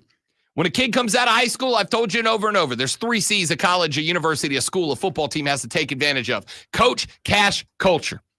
You got to have 2 of those 3 to hook a kid. You either got to have a good NIL deal, like other schools do, and then he attaches to either the coach or the culture, or you got to have a coach that the kid likes who built up a culture that the kid likes. And then the cash comes second place. Well, coaches, when they are going to jump to a new school, they've got their own list of priorities. I think it's a lot more extensive than I can boil the high school recruiting down to. But amongst those variables are what? Amongst those variables are path to a national championship, path for upward motivation, access to recruits and great players, and this one may shock you, money is kind of a big one to most coaches. So why would he leave a Big Ten institution like Indiana, not a big institution, but a Big Ten institution like Indiana, and ask to move over to Liberty to coach the Flames? The answer is the culture. Liberty is a private Christian institution that has a very unique and individual culture. And if Tom Allen saw that, as Denton Day said earlier, if Tom Allen saw that and said, that's the kind of atmosphere that I want to coach in, that's the type of environment that I want to coach in, and that's the type of school that I want to coach for, let's call it what it is. The closest you are going to get to that without coaching at a private Christian institution is coaching for Dabo Swinney, right? I would challenge anybody. There are other coaches that are, open about their faith and their wholesome family culture and all that. But as somebody who's been around, I don't know that anybody makes it a part of the football institution quite like Dabo and Clemson do. There is a reason that a large swath of the country outside of the upstate of South Carolina believes that your coach is kind of hokey and corny. That's part of it. Again, if I'm you, I don't care. Not in the least. But if Tom Allen's the type of dude that was willing to leave Indiana as the HC to move over to Liberty to be the HC. You asked why a lateral move from Penn State to Clemson? I got answers. I don't know if any of them are true or which combination of them are true, but I got answers. You asked me why a guy would leave Indiana to go be the head coach at Liberty, a lateral job. Actually, that is a step down. Indiana to Liberty is a bigger step backwards than Penn State to Clemson is, right? Does anybody disagree with that? I don't think so. If a guy would leave Indiana to go to Liberty, as Denton Day claims Tom Allen was interested in doing, there is one reason and one reason alone. Culture. He liked the culture at Liberty. He liked the private Christian institution culture, and he wants to be there. Now, if you want to coach at a Power 5 level, or a Power 4 level, if you want to coach a team that has access to, legitimately, the playoffs, if you want to coach a team that has talent at a top-tier level, and you're the type of guy who would leave Indiana to go to the Liberty Flames, Clemson's the destination, dude. So, what I'm hoping for here, if I am a Clemson Tiger fan, is what? I am hoping that the reason Penn State, in the loss to Notre Dame, the reason that the philosophy defensively of Penn State flipped was because James Franklin got on the horn and went, yo, Tommy boy, I want you to play more conservative in the second half. I want you to pull off in the second half. That stand-up edge rusher, I don't want him blitzing. We're going to try to win with just 4. We're going to try to win with 4 down linemen and 3 backers. We're going to go back to a 4-3. That edge rusher is going to take a step back and play a traditional strong or weak side backer. We're going to pull off. And Tom Allen went, whatever you say, boss, right? If Tom Allen made that shift, I'm a lot less excited about this hire for Clemson than I was yesterday.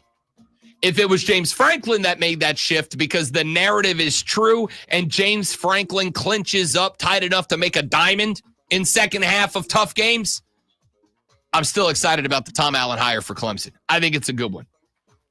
Joey B said, getting to coach Peter Woods, TJ Parker, Sammy Brown, Avian Terrell, Jaden Lucas, and Khalil Burns doesn't help. It doesn't hurt. I agree. Penn State's got dogs too. I would say Clemson probably has more unpolished talent than PSU does. All right, we'll talk more about this later in the show. We got to take a break. Rob Alonso, the Rob Brown Show, the Fan Upstate. QC. All right, guys, quick live coming right back. Stay right there for me, please. Und thank you.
Brown Show back on the radio. It's the Fan Upstate. Rob Brown, the great one, Lonzo, and you.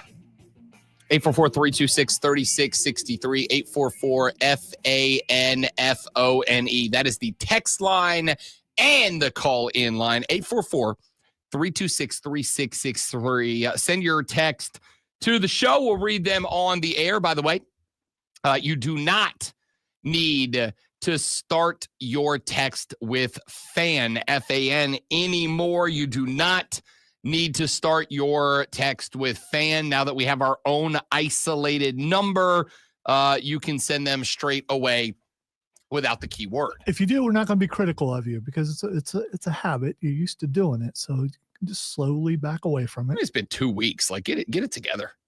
Get it together. How quickly people. do you adjust to change like that? It only took me till January 14th to correctly write the year. So it's 2 weeks. Not 2 bad. weeks, 2 weeks. Also, by the way, I don't know why this is, but when I go type in the address to go to the Ray Memorial Hotline, it is now labeled the Ray Memorial Hotline. I didn't do that. Just so we're clear. When I went to type in Ray Memorial Hotline, it just went there, which is awesome. The Ray Memorial Hotline is open. Go to the Odyssey app, AUDACY. Go to the Fan Upstate page, and I need you to do two things. The numero uno at the top, you're going to see a little heart button. Aww. Click on that little heart button and save the Fan Upstate. That way, when you open the Odyssey app, it goes straight there. Number two, at the top in the middle of the page is a big rectangular but with rounded corners buttons. That button says, leave a voice message. I want you to click that button, and I want you to leave us a voice message up to 60 seconds in length. Okay? Go to the Odyssey app, AUDACY. Go to the Fan Upstate page. Click on the leave a voice message button, and leave us a voice message. You get up to 60 seconds. It comes straight to Zoe and I. We have gotten one already this morning from Kane out in Liberty. I will take a listen to that during the break to make sure it's radio friendly. I mean, Kane sent us like 5, and they haven't been radio unfriendly. Real Kane, blue Kane, which Kane is? Regular Kane. Oh, just Kane. Kane with a C. Okay, Yeah. all right. Kane, not Glenn Jacobs Kane. Oh, that Kane. Do we YOLO it? Do we just go for it? Do we trust Kane? No, here? we do not. I trust you, Kane, but Lonzo doesn't. I trust no one. That's fair. That's very fair. Go to the Odyssey app, AUDACY, leave us a message. Let's take a look at this. The National Football League draft is just a couple of weeks away. The odds-on favorite to be the number one overall draft selection, Lonzo, was Shedeur Sanders. He opened at 3-1. The next closest was Miami quarterback Cam Ward at 4.5-1. Third was Travis Hunter at 7.5-1. Nobody else was closer than 14-1 to be the first overall NFL draft pick. Those odds have dramatically changed. According to BetMGM, Zoe, of the players mentioned, which one do you think has the shortest odds of being the number one overall draft selection? If we're being realistic, it should be Travis Hunter. You would think so? Not only is it not him, he is a distant third place. A distant third place. He opened at 7.5-1. He is now 11-1 to be the number one overall draft pick. There is one player on the board that has a minus money number to be the number one overall draft pick. It is Miami's Cam Ward. Cam Ward is minus 135 to be the pick. Shedeur Sanders is plus 120. Travis Hunter, I lied. I said it was 11-1. Travis Hunter's numbers, because I just saw the updated numbers. Travis Hunter's updated numbers, Lonzo, plus 1,400. He is 14-1 to be the number one overall pick. Shedeur plus 120. Cam Ward minus 135. All right. So who's picking number one again? Indy? The number 1 overall draft pick this year oh God, I just blanked on my entire draft order. It's Tennessee because they got Will Levis. Yeah, but they're not taking a quarterback. They're not. I mean, Will Levis has been there, 2 years? Yeah. Yeah, they're not taking a quarterback. I agree with that for the record. Yeah, Travis Hunter's going number 1. So I don't agree with that. Unless they trade out. That's the way. I mean, that's the only way. If they stay where they are, they got to go Travis Hunter. I'll tell you what this number tells me. I'll tell you what. Now, I will acknowledge that. It is quite possible because I'm not giving up on Will Levis. I think Will Levis can have a BY breakthrough. I think Will Levis can be that dude. You know what helps Will Levis? Travis Hunter. I think that Will Levis could have a Bryce Young-like breakthrough in year 3. Except with wins, hopefully, if you're an Indy fan. An upward trajectory because wins and losses are not a quarterback stat. Yeah, whatever. I'm going to tattoo that on my I got my dad's handwriting on my left arm. I tattoo wins and losses are not a quarterback stat on my right arm. You're not going to convince people who you can't convince, like is a good portion. You. Yeah, well, I'm a representative of a good portion of the people. For sure. He is indeed a man of the people. Here's how this plays out to me. I think Will Levis can still go. I think Will Levis can be that guy. What I think is going to end up playing out, I have 2 possibilities. The first is the please let it happen, please let it happen, please let it happen, please let it happen scenario. That is, Tennessee announces they're willing to trade out of the number 1 overall. The Dallas Cowboys throw their entire draft at Tennessee in order to draft Shedeur Sanders first overall in order to get Deion Sanders to come be the head coach of the Dallas Cowboys. I don't think that's happening. The more I thought about it yesterday, the more I don't think that's going to happen. The second possibility is Tennessee says the number 1 pick is up and somebody overpays to go get number 1. Because, as I pointed out yesterday, there are 2 quarterbacks in this draft that I think are genuine first-round prospects. Shedeur and Cam Ward. That's it.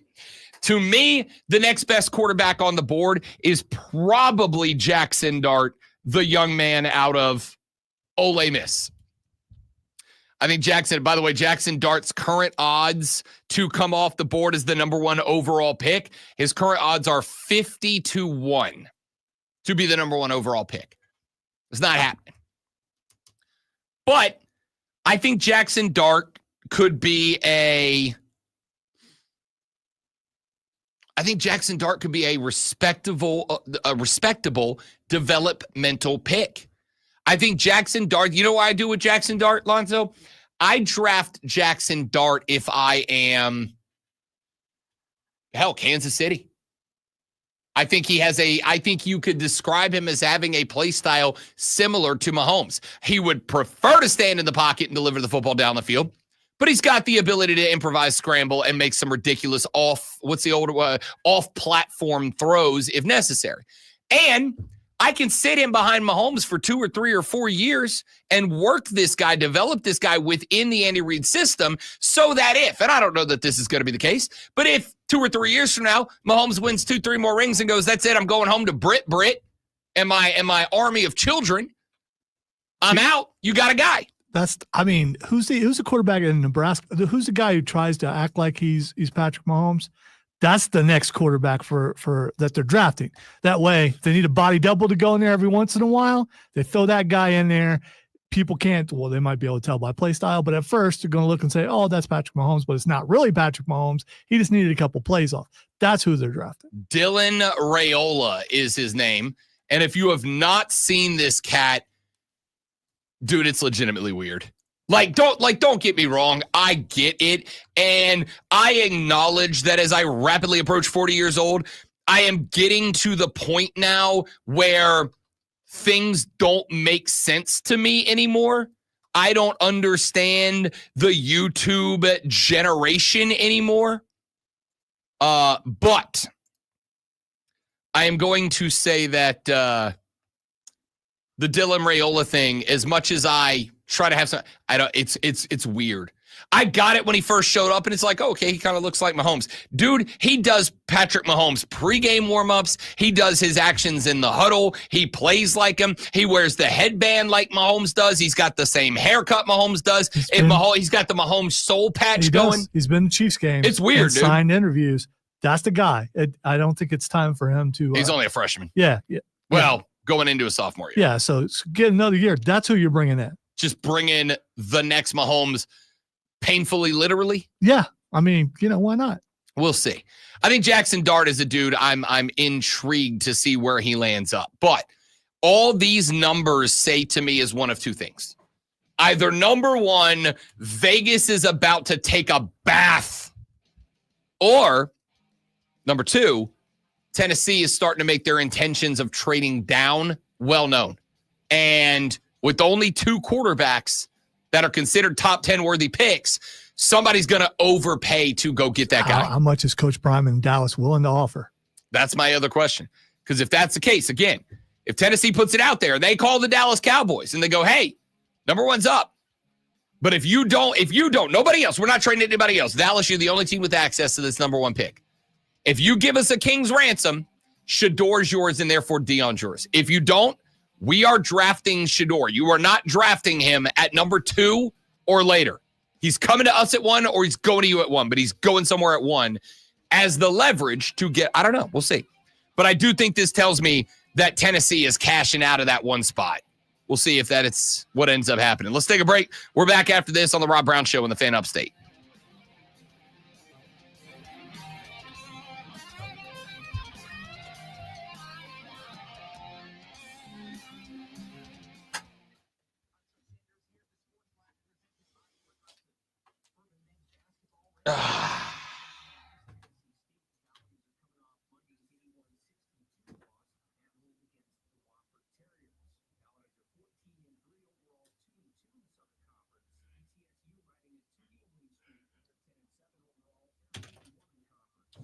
I'm officially hungry. Good for you. I don't like it.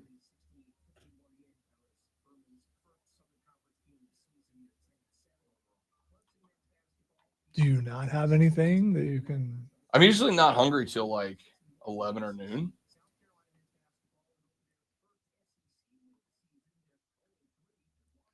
I am no longer eating protein bars, and Yeah? I have an entire box in there that you're welcome to. I may take you up on that, honestly. I may borrow one. I'm usually not hungry this early in the morning.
Thank you. I appreciate it. You are welcome.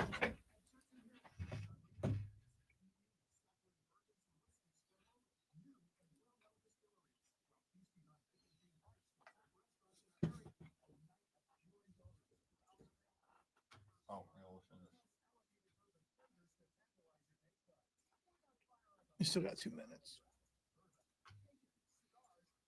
Hey, Rod, it's Kane. Sir, you are a legendary knower of ball. You're right. But I have to say, you are absolutely wrong about them lines and about Jaden Daniels and the Commanders getting an upset. There is no upset that's going to happen. The lines have exposed every team that they've come against. Every team that they've beat have gotten worse and worse as the season has gone along. Jaden Daniels is going to be exposed by the lines. They're going to be exposed by Aaron Clint's defense. It doesn't matter who they go against. The lines are hydrants. Good reference. You take one down and three more are going to pop up. It doesn't matter who's there. They're going to find a way to win. All right, have a great day. Huh?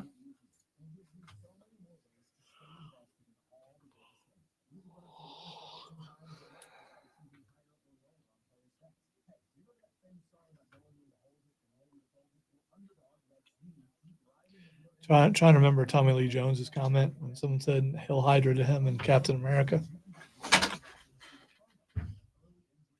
I totally forgot he was in that.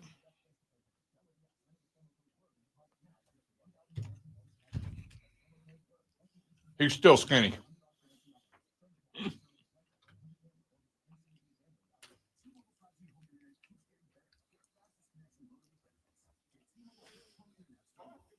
Dude. You forgot he's in it. Well, I'm not going to kiss you.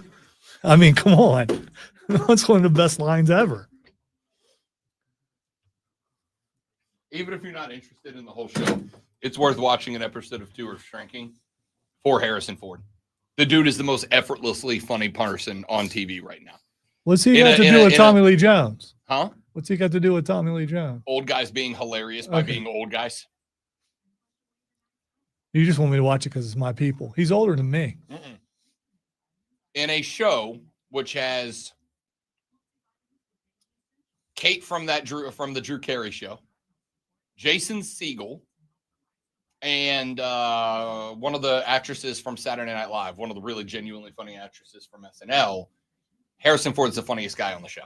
It's incredible. And he's just Harrison Ford. And it's effortlessly funny. I don't know how they got this out of him. But he's always been snarky in every role. The writing just a little bit here and there. He doesn't go full on. So you're saying he goes full on in that? He's just the grumpy old guy who understands the art of the one-liner. It's spectacular.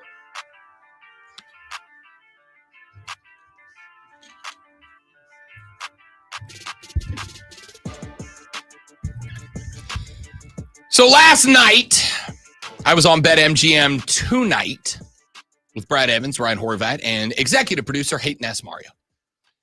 And Brad and Ryan said, Rob Brown, you absolute stinking genius and knower of ball. You correctly predicted 5 of the 6 wild card round games. Covers, not wins, but covers. How do you do it? And I said, well, fellas, first off, effortlessly. But second off, I just happen to know ball. And they said, can you give us an upset pick in round number 2? And I said, I'll give you 2 upset picks in round number 2. And there's 2 upset picks of the same 2 teams I had as upset picks in round number 1. The LA Rams on the road at the Philadelphia Eagles and the Washington Commanders with a shock the world upset win of the Detroit Lions. And our buddy Kane with a C, so that you know he's not the mayor of Knoxville, Tennessee. Kane, who we interviewed. Who we did. Yeah. Who we did. Friend of the show. We have interviewed so many people now. It's like, oh, yeah, we did talk to him. But did we say friend of the show Kane or friend of the show Glenn Jacobs? So I feel like we interviewed Glenn Jacobs, which is fine, which is still Kane. But he was not one of those guys that's like kind of crossing the line between kayfabe and real life. Like he was very clearly Glenn Jacobs. He's been retired for a while. Sure. So, yeah. I mean, we friend of the show, Glenn Jacobs. Maybe closer. AKA Kane. We'll go with maybe corporate Kane. Maybe closer to corporate Kane. Yes, I mean, he wasn't even in the corporate. He wasn't mean. Yeah. You're right. Okay. I kind of was waiting for it. Anyway, the point here is Kane, not that one. Local Kane. Local Kane from Liberty, South Carolina. is the representative of Detroit Lion football here in the beautiful upstate of the Palmetto State. And he left us a message on the Ray Memorial Hotline, which you can do as well, by the way, by going to the Odyssey app, AUDACY, go to the Fan Upstate page and clicking on the Leave a Voice Message button. Leave an up to 60-second voice message that comes directly to the Great One and I. We can play them on the air. Kane did that, and he said this. Hey, Rod, it's Kane. Sir, you are a legendary knower of ball. He's right. But I have to say, you are absolutely wrong about them Lions and about Jaden Daniels and the Commanders getting an upset. There is no upset that's going to happen. The Lions have exposed every team that they've come against. Every team that they've beat have gotten worse and worse as the season has gone along. Jaden Daniels is going to be exposed by the Lions. They're going to be exposed by Aaron Glenn's defense. It doesn't matter who they go against. The Lions are hydras. You take one down and three more are going to pop up. It doesn't matter who's there. They're going to find a way to win. All right, have a great day. Saints suck. Oh, he dropped a Saints suck on the Kane. Wow. Wow. You were getting ready to compliment him. You didn't listen all the way Saints through. suck. Wow. I mean, that just felt unnecessary. All right, have a great day. Saints suck. He held on for that. He's like, wait, hold, attack. Saints suck. No, it was a smart move on Kane's part because he knew you'd only listen to that far. So you thought the hesitation that was done, he throws it in on the end. That's well done, Kane. Well done. That hurts. That hurts my feelings. And I agree with Kane. You're completely wrong. Detroit is not. Oh, I thought you were going to say that the Saints suck. Going to find a way to win. All right, have a great day. Saints suck. Oh, Kane. Texas said, great call about the Lions. Rob, stop taking the gummies before the show. Sorry, it's too early in the morning for gummies before the show, bud. If I took gummies before the show, it'd just be. You mean vitamins? Gummy vitamins? I do take I am a Fred Flintstone? I am now a daily multivitamin guy. Of course you are. Yeah, I'm a daily multivitamin. I know what you want me to say. Do you take it with your cup of Metamucil? No, I do not. I do take it. I take it before my morning fiber supplement, though. So Metamucil is that fiber? Yeah, but it's you like put it in water and it's just, you drink that's what I do. Yeah. The routine is, I wake up, I take the shower, I pop out, I take my I put the robe on. I got the big cushy morning robe. I got two robes. I got a big cushy morning robe, and I've got a seductive silky nighttime robe. So I get up and I put the big plushy, warm, furry morning robe on. I moisturize. I pop in the two multivitamins. Okay, I pop in the multivitamin. And then I go the night before, I take a water squirty bottle. I put my fiber in there. I shake it up real good. I put it in the fridge overnight. When I moisturize, I change. I take the multivitamins. I grab the water on the fridge out, and I chug my fiber supplement on the way in. So I was a little concerned when you said squirty bottle. I was thinking you sprayed your fiber on your face. No. Okay. That's where the lotion goes. Okay. All right. That's what the moisturizer's for. Okay. All right. No gummies before the show, or else you'd all be listening to me snore through it. Does the moisturizer make you SAWFT? So it does. It makes me silky smooth and soft. I'll still whoop some ass, but I'm smooth when I do it, bud. Listen, you can say what you want. So I am not going to be rocking the crow's feet when I hit my 40s. You will. I'm gonna be. I mean, unless you get some Botox or some plastic surgery. I mean, you know. I am gonna be one sexy son of a.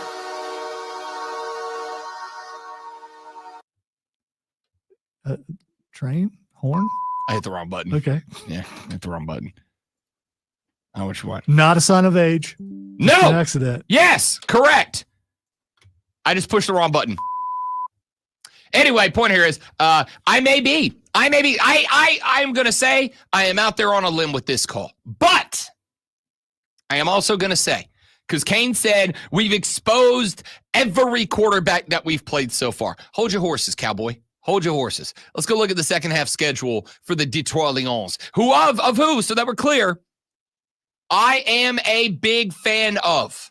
Okay? I don't know. In the sports context, calling someone a cowboy is kind of a diss, so you probably shouldn't do that. He ended it with a 3-second dead silence and then said, Saints suck for no reason. So No reason. Personal attack, no reason. So you got, and you're mad because you got. Tell you the truth, this guy's starting to get on my nerves. I love Kane, just so we're clear. Kane's absolutely Armada P1. He also took advantage of something that everyone out there can also take advantage of. The Ray Memorial Hotline available on the Odyssey app. Go to the Odyssey app, AUDACY. Go to the Fan Upstate page. Click on the Send a Voice Message button. And if it's good enough, we'll play it on the air. So let's take a look at what the Detroit Lions did down the stretch. Okay, back half of the season. You beat the Texans 26-23. Turns out Texans, good team. Not great team, good team. You beat the Jags 52-6. The Jags might be the worst team in the NFL. You beat the Colts 24-6. They're down there with them. You beat the Bears 23-20. That's a 3-point game. You beat the Packers 34-31. 3-point game, and you let the Packers score 31. You lost to the Bills 48-42. You let them put up 48. You beat the Bears at Chicago 34-17. You beat the 49ers, who at this point have lost everybody 40-34. You let the 49ers backups put up 34. I think you're hanging a lot of momentum, justifiably so, on knocking down a second tier at best quarterback in Sam Darnold 31-9. All right, you got me a little concerned about my confidence in Detroit by how many points they're allowing other teams, especially bad teams. That's not good. Correct.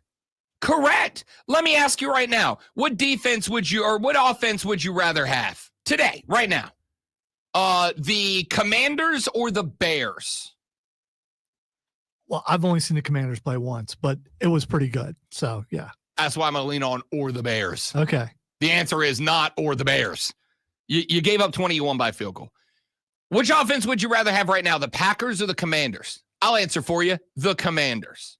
Okay? You let the Packers put up 31. I'd rather have the Bills offense, but that's because of Josh Allen. You let them hang 48 on the board. Where's the game at? That game was in Detroit. Okay. They came into your crib and put up 48. That's more impressive. Yeah. If it was at not outdoors in the cold. Yeah, not cold. I'm talking about refs. 72 and sunny in Detroit, Michigan. Although refs do travel, but still. Yeah. By the way, inside the teams, I went and looked this up because I'm a vindictive, petty son of a gun. The Bills are not even inside the top 10 teams of opponent penalties visiting, right? So when teams come to Buffalo, they're not even. You know who is? Kansas City. Third highest rate of opponent penalties called against at home. Yeah, during those games, how many penalties did Kansas City get? Kansas City's opponents commit an average of 6.8 penalties per game. And how many did Kansas City commit during those games? Not 6.8. Okay, so you didn't look at that part. So you only don't need to. That wasn't. No. It is important. It is not. If Kansas City got twice as many penalties against them than the opponent, then it is relevant. Okay, I'll find that too. Just because, again, I'm vindictive petty. This is about the Lions. This isn't about you. Okay? You're the one that went at me. You gave up 17 to the Bears. You gave up 34 to the backups of the 49ers. Yes, you kept the Vikings tonight. But again, I think you also exposed Sam Darnold, which is good for you. Right now, Lonzo, you've seen 1-2 games maybe. I'm going to give you right now, Patrick Mahomes can't go in these playoffs. You get to pick any quarterback that you want to lead your team to the Super Bowl this year. You want Jaden Daniels or Sam Darnold? Why do I only get those two choices? Because I have to make a point, and that's the easiest way to do it. Well, Roger calls and goes, you can have Sam Darnold or Jaden Daniels. What? On the Chiefs team? Yeah. Or on any team, just your team. Sam Darnold has the most experience, so I'll probably go with him. At what? He's been to one playoff game and he got his ass kicked. Experience at what? From what I can tell, he's very coachable. For the other guy, I don't know. I don't know about Jaden. What do you mean? He has more playoff wins than Sam Darnold. Officially now has more playoff wins than Sam Darnold does. Just so we're clear on that. So if winning means everything to a quarterback, as you claim it does, Jaden Daniels has more playoff wins than Sam Darnold. And a lot of other quarterbacks. And a lot of other quarterbacks. Including your quarterback, probably. I don't know how many his car have. I don't know or care. Well, you should. I know how many he's not going to get moving forward, which is any, ever, at all, again. Depends on what coach you get. The point here is, if you really look at what Detroit is, a very good football team, I'm not disagreeing with you at all. And you really look at what Washington are, Washington's the type of team that is built to give hell to the Detroit Lions. I'm not saying it is going to be an upset. I'm saying it is one of the two most likely upsets. You just said on national radio you picked them as upsets. I was asked to give list of potential upsets. Absolutely, that is one of them. Absolutely, that. So you are saying that. I'm not guaranteeing it. I'm saying it's it is a probability to me. Not guarantee. I don't guarantee anything except that you're all going to be impressed by Alonzo Sports Flash. I guarantee kneecaps will be bitten in this game. Look out, Washington. Clemson football has made the hiring of defensive coordinator Tom Allen official. The former Indiana head coach spent last season as the DC at Penn State, where his team ranked in the top 10 in rushing defense and scoring defense and led the Nittany Lions, it's really hard to say, to the college football semifinals. Dabo Swinney said in a press release that Allen is a great football coach and a great leader of men, and said Allen was highly recommended. We'll see if he can stop those mighty Gamecocks. I don't know. I don't think so. The Clemson men's basketball team earned their 14th win with a 70-59 win over Georgia Tech last night. The Tigers were led by Jaden Zachary's 21 points, 6 boards, and 3 steals. Tigers had only 2 points off the bench in the win. Tune in tonight, 6:30, as Furman Paladins take on the East Tennessee State Buccaneers. Furman versus ETSU right here on your home for Furman Paladins basketball. The Fan, Upstate.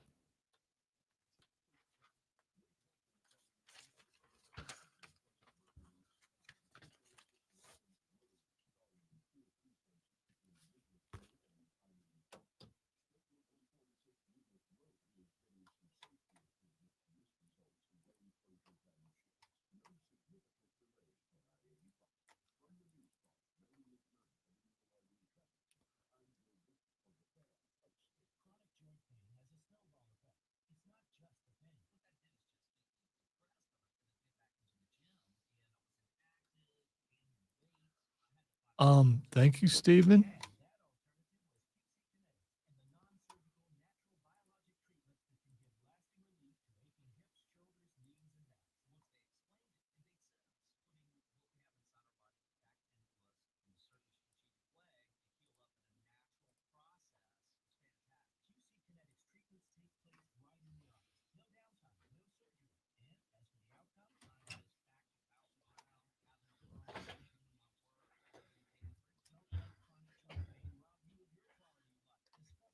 Did you nail it?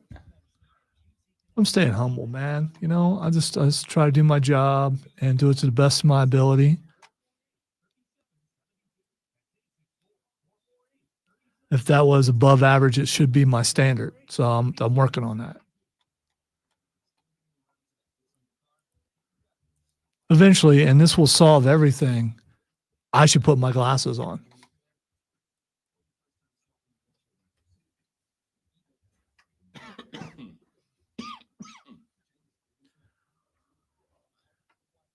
I don't know if I have a nose big enough to do the double monocle. I don't know what that thing's called. You just stick the thing on the end of your nose. No, it has no stems to it. It just goes on the end of your nose, like the thing that I think Benjamin Franklin wore. Oh, I know what you're talking about. Yeah, you just stick them on the end of your nose. It's the Will Muschamp method, but without the. What are those things? Arms? What are these? Are they called arms? Are you sure? Yes. You're very confident. That doesn't mean I believe I you. wear glasses every day. Yeah, well, I've had glasses too, but that doesn't mean.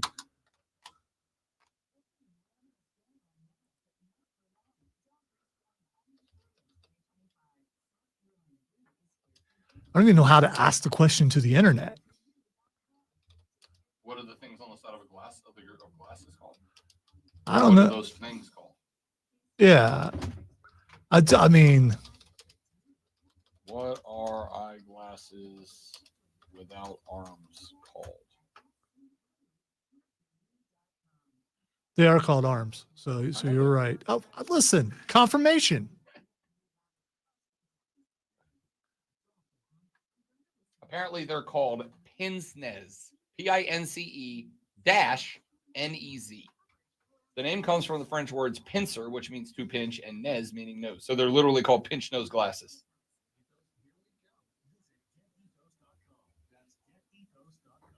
Yeah, that is the official Pince-nez. pince-nez. Excuse me. And the glasses website that I use sells them.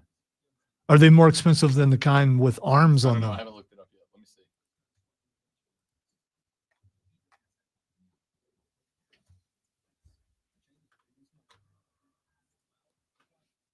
I don't understand your question, Wesley. He read that like he does, Wesley.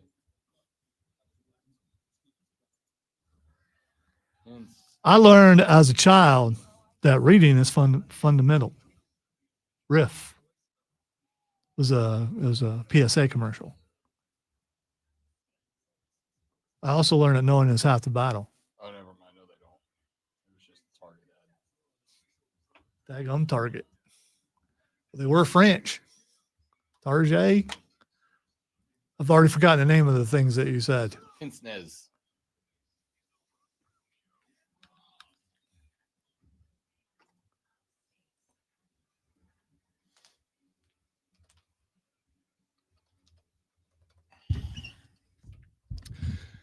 The fourth and the final hour of the Rob Brown Show goes now. Wake up. Well, me. Welcome back. Rob Brown, the Great Malonzo, and you rolling through 60 more hours of the most electrifying hours of sports talk entertainment you're going to find anywhere on weekdays from 6 o'clock till 10 o'clock in the morning. Here's a fun thing. Texter said, Rob, talk about how bad the Bucs defense is. If you are giving Commanders quarterback the ring, talk about both sides. Okay, let's do that. Defensive yards per game and touchdowns allowed. Lonzo, in terms of yards allowed per game, the Tampa Bay Buccaneers allowed 341.8 yards per game. That is 18th in the National Football League in yards allowed per game. I trust this stat more in the NFL than I trust it in college football because obviously college football, you have various strengths of schedule. In the NFL, even if you have one of the easiest schedules, it's still an NFL schedule. It's not going to be that far off from the team that has the most difficult schedule in the National Football League. Ordinarily, that's determined by what division you're in. The Buccaneers, Lonzo, gave up 341.8 yards per game in the National Football League. Let's play a fun little game called Higher or Lower. Did the Lions give up more or less yardage per game than the Tampa Bay Buccaneers defensively over the course of the 2024 season? According to some of the scores that you read earlier, I would have to say they gave up more. You would be correct, sir. Now, not much. The Buccaneers gave up 341.8 yards per game. The Detroit Lions gave up 342.4. So only like a half yard more. Who played the lesser schedule, though? You have to say Tampa Bay. I would say Tampa Bay. Because of the NFC South versus the North. So they gave up that amount of yards against worse teams, though. Yes. The point here I'm making is let's not pretend like the Detroit Lions defense is made up of T2000s and the Tampa Bay Buccaneer defense is made up of not that. The Bucs defense was middle of the pack. And yet, on a yards per game basis, statistically better than the Lions defense. I will grant you that the Lions did indeed have the tougher SOS. But the SOS in the NFL, it ain't like it's gigantic gaps between, right? So the point here is I'd be willing to say, statistically speaking, by the way, just in case you were curious about this, The Buccaneers surrendered 41 touchdowns on the season. The Lions gave up 37. 4 touchdowns worth of difference over 17 games. 1/2 of 1 yard difference, with the Lions to the worst side of that stat over 17 games. I get where you are going here, Texter. I understand it. But what I'm not going to do is sit here and allow you to pretend, just so we're clear, you know what the best defense in the NFL was this year in terms of yards averaged per game? The Eagles. The only team in the NFL who gave up fewer than 300 yards per game. And by a pretty good number, too. The Eagles' defense gave up 278.4 yards per game. They allowed just 33 touchdowns. To put that in comparison, the second best defense in terms of average yards per game, this is going to be shocking, Zoe. The next 3 teams in the defensive yards allowed category, the next 3 teams were all non-playoff teams. The Titans, the Jets, and the Dolphins were the next 3 defensive rated teams in terms of yards allowed. And do any of those 3 teams have offenses? No. You got the Packers 5th playoff team, the Texans 6th playoff team, the Broncos 7th playoff team, the 49ers 8th, not a playoff team, but are we all willing to chalk up the 49ers missed the playoffs this year, not because they're bad, but because of the injury bug that just kicked their asses on the offensive side of the ball, right? And unlike the Lions, who are a well-balanced team, San Francisco put all their bullets onto the offensive side of the football. Well, Debo had a breakdown. Ayuk went down. McCaffrey went down. Purdy missed a couple of games. Like, they got banged up bad. I think George Kittle was the only guy who didn't miss a game this year, right? Or I don't even remember if he did or not. But not enough to recall. 49ers, non-playoff team. 9th best defense in yards per game allowed. The Chiefs, playoff team. The Ravens at 10, playoff team. The Chargers at 11, playoff team. The Steelers at 12, playoff team. The Commanders at 13th, playoff team. The Seahawks at 14 missed the playoffs by a game. Then it goes Raiders, Vikings playoff team, Bills playoff team, Bucks playoff team. Browns, Lions, Cardinals, Patriots, Falcons, Giants all stack up. The point here is, yes, the Buccaneers defense isn't exceptional. It's the 18th ranked team, but they are the second to last playoff team on the list, or playoff team that's played so far, with the Lions being at number 20. The only team with a worse in-season yards per game average is the LA Rams, but I want you to go look at the Rams schedule. They sucked in the first half, and in the second half, they figured it out. In their final 4 games, 3 of those games, they gave up 9 points or less. That ain't bad, champ. And remember, that's the total that the Lions held Sam Darnold to in the season finale that made everybody think, oh, the Lions are a cannonball and everybody's going to get wrecked. Not so fast, my friend.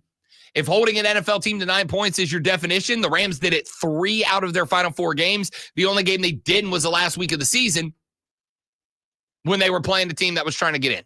So no shock there. All I'm saying here, Texter, is I get it. I'm a Detroit Lions fan. I'm a Dan Campbell fan. It is weird to me. I am always a team that pulls for the lovable losers, and Detroit certainly in that gang. What I'm not going to get here is we're making stuff up for the sake of argument for the Lions. The Lions are favored in this game. The Lions are probably going to win this game. All I said was you better be on your game because the Commanders ain't no joke, my dude, like at all. When I look at the ratings, 3 of the top 4 teams didn't make the playoffs. 3 of the top 4 teams had offenses that were towards the bottom of the NFL offensive yards per game category, the Titans, Jets, and Dolphins. After that, every other team that you look at is either a playoff team or was a team like San Francisco, who I think reasonably at the beginning of the year, we all had our money on winning the NFC West, didn't we? Yeah, that's a big surprise. Yeah, They were the most disappointing team in the NFL this year, the San Francisco 49ers. The most disappointing team in the NFL this year. And again, I don't blame it on their coach. I don't blame it on their team. I blame it on the injury bug. There are excuses and there are reasons. Part of the reason that we are, at least to me anyway, part of the reason that we are also enamored with the Detroit Lions is because of the fact that the injury bug ran wild on them, brother. And yet, they found a way to get in. But what I don't think we can do here is pretend like the Lions got in because the Lions were a stalwart defense that Jaden Daniels can't get. My man, he got the Buccaneers. And if he got the Buccaneers, statistically speaking, he'll get the Lions too. That's why I said I would keep an eye on this as a potential upset. The Lions defense, statistically speaking, is very similar to Tampa Bay's. In fact, I would even go so far as to say, and great one, correct me if I'm stepping out of line here, I would dare so far go as to say Tampa and Detroit play a very similar style of defense.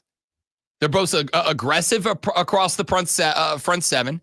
They're both going to play you man-to-man on the edge and the outside. There is one primary difference, and I will say to his credit that Kane mentioned this by name in the in his message on the Ray Memorial Hotline. Aaron Glenn, defensive coordinator for the Detroit Lions, and a guy that the more I hear of him and from him, the more I hope he won't, because why would anybody?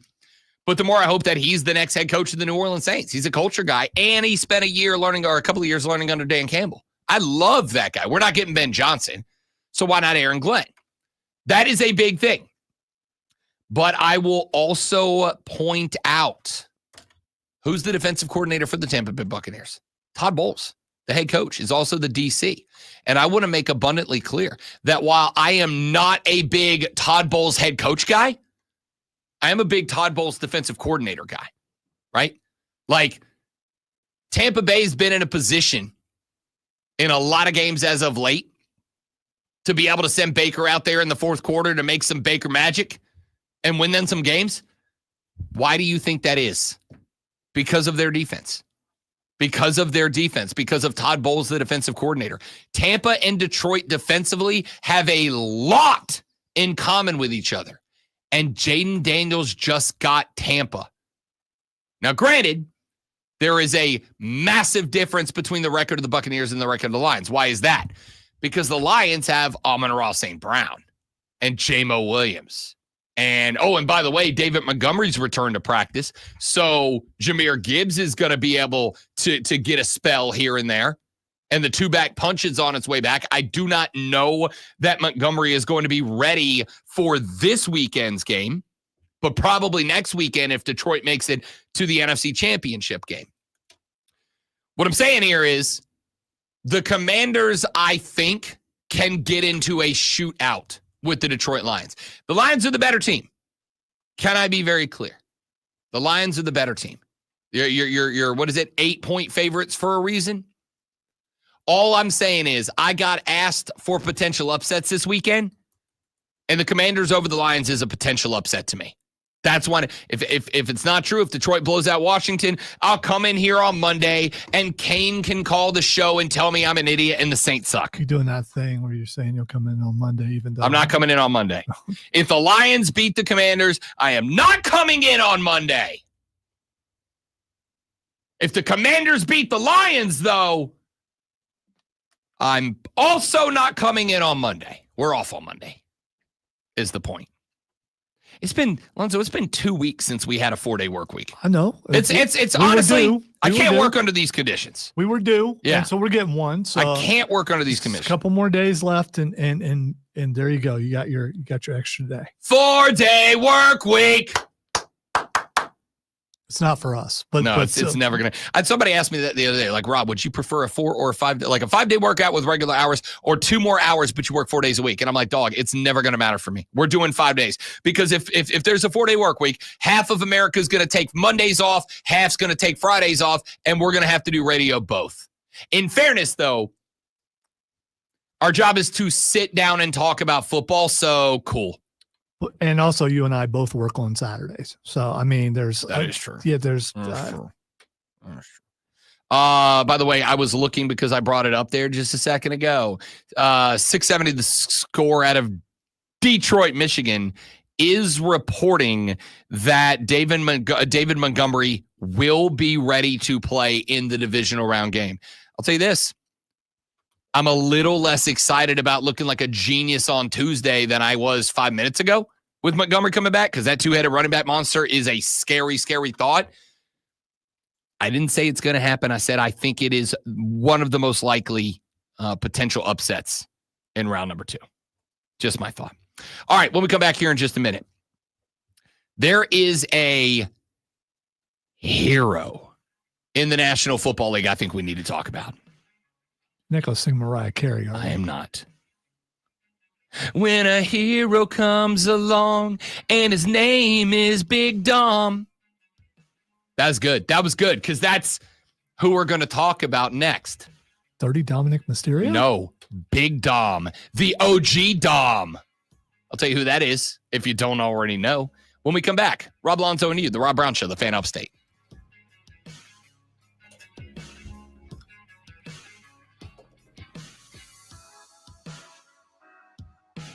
Big Dom.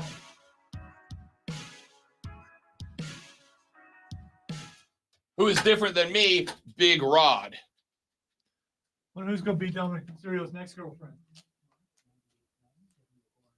My money's on Raquel. Raquel's his next girlfriend. Oh, Wesley said, remember the computer cursor on the screen? You thought it was a ball or something. I do remember that. Yeah. When we were watching the replay that time. So what he's trying to do is I had a good read. Why I respect this me on that? All right, guys. Run it away for a minute. There we go.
clawing me, which she knows. That's playing. Yeah, she knows what she's Yeah. doing.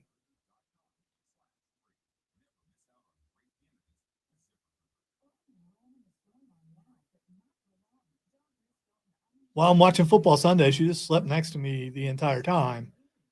But I think she's like probably a year and 2 months old or something. Okay, so she's still a kid. Which I read, it means she's probably 19 or 20 now. So she's an idiot. Yeah. Or she somehow senses my leg is messed up. She wants to get me to chase her. So I'll fall down just so she could stand there and laugh at me while I'm laying on the ground. I think all cats are evil to some degree. So, For sure. Yeah. For sure.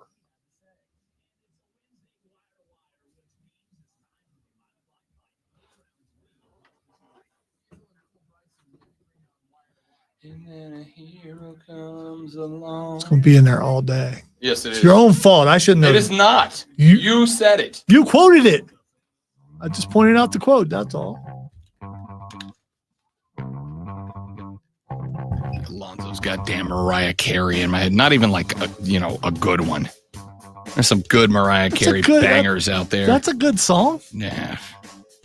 Oh, it's too positive for you? No, it's just, I'll tell you what it is. When I was in elementary school, our principal, Phil Brogdon, whose name I probably haven't said since I was in elementary school and have no idea why I remember you it. Remember your principal's name? Phil Brogdon. Great guy, Mr. Brogdon. Terrifying. He was one of those guys that, like, you know who he was? He was like Mr. Feeney from Boy Meets World. Like, good advice, always knew the right thing to say. But, like, when he gave you that Phil Brogdon look, you were like, oh, I'm going to die today. I get it. I understand now. I remember our assistant principal in middle school. There was a bat in the corner by my locker, an actual bat, like, Yeah, it's like a flying mammal. He walks in with a broom, takes the broom handle, squishes the bat. It falls to the ground and he walks away. He sent a message to you that day. It's just like, I was already scared. Actually, I think his name was Cochran. I think it was Mr. Cochran. I think it just popped in there and he wore like a blazer, like he was like doing an announce team for golf or something. It was weird. He just walked in, boom, and just walked away. I don't know who cleaned up the bat. It wasn't me, but it was just laying there. Damn sure wasn't him. Dead after him. Yeah. Certainly wasn't him. All right. So the reason that Lonzo put Mariah Carey's Hero in my head. I got to finish the story. Phil Brogdon, when I was in elementary school, at the end of every year, we did this big assembly where they did like the year in review video and they would put up there.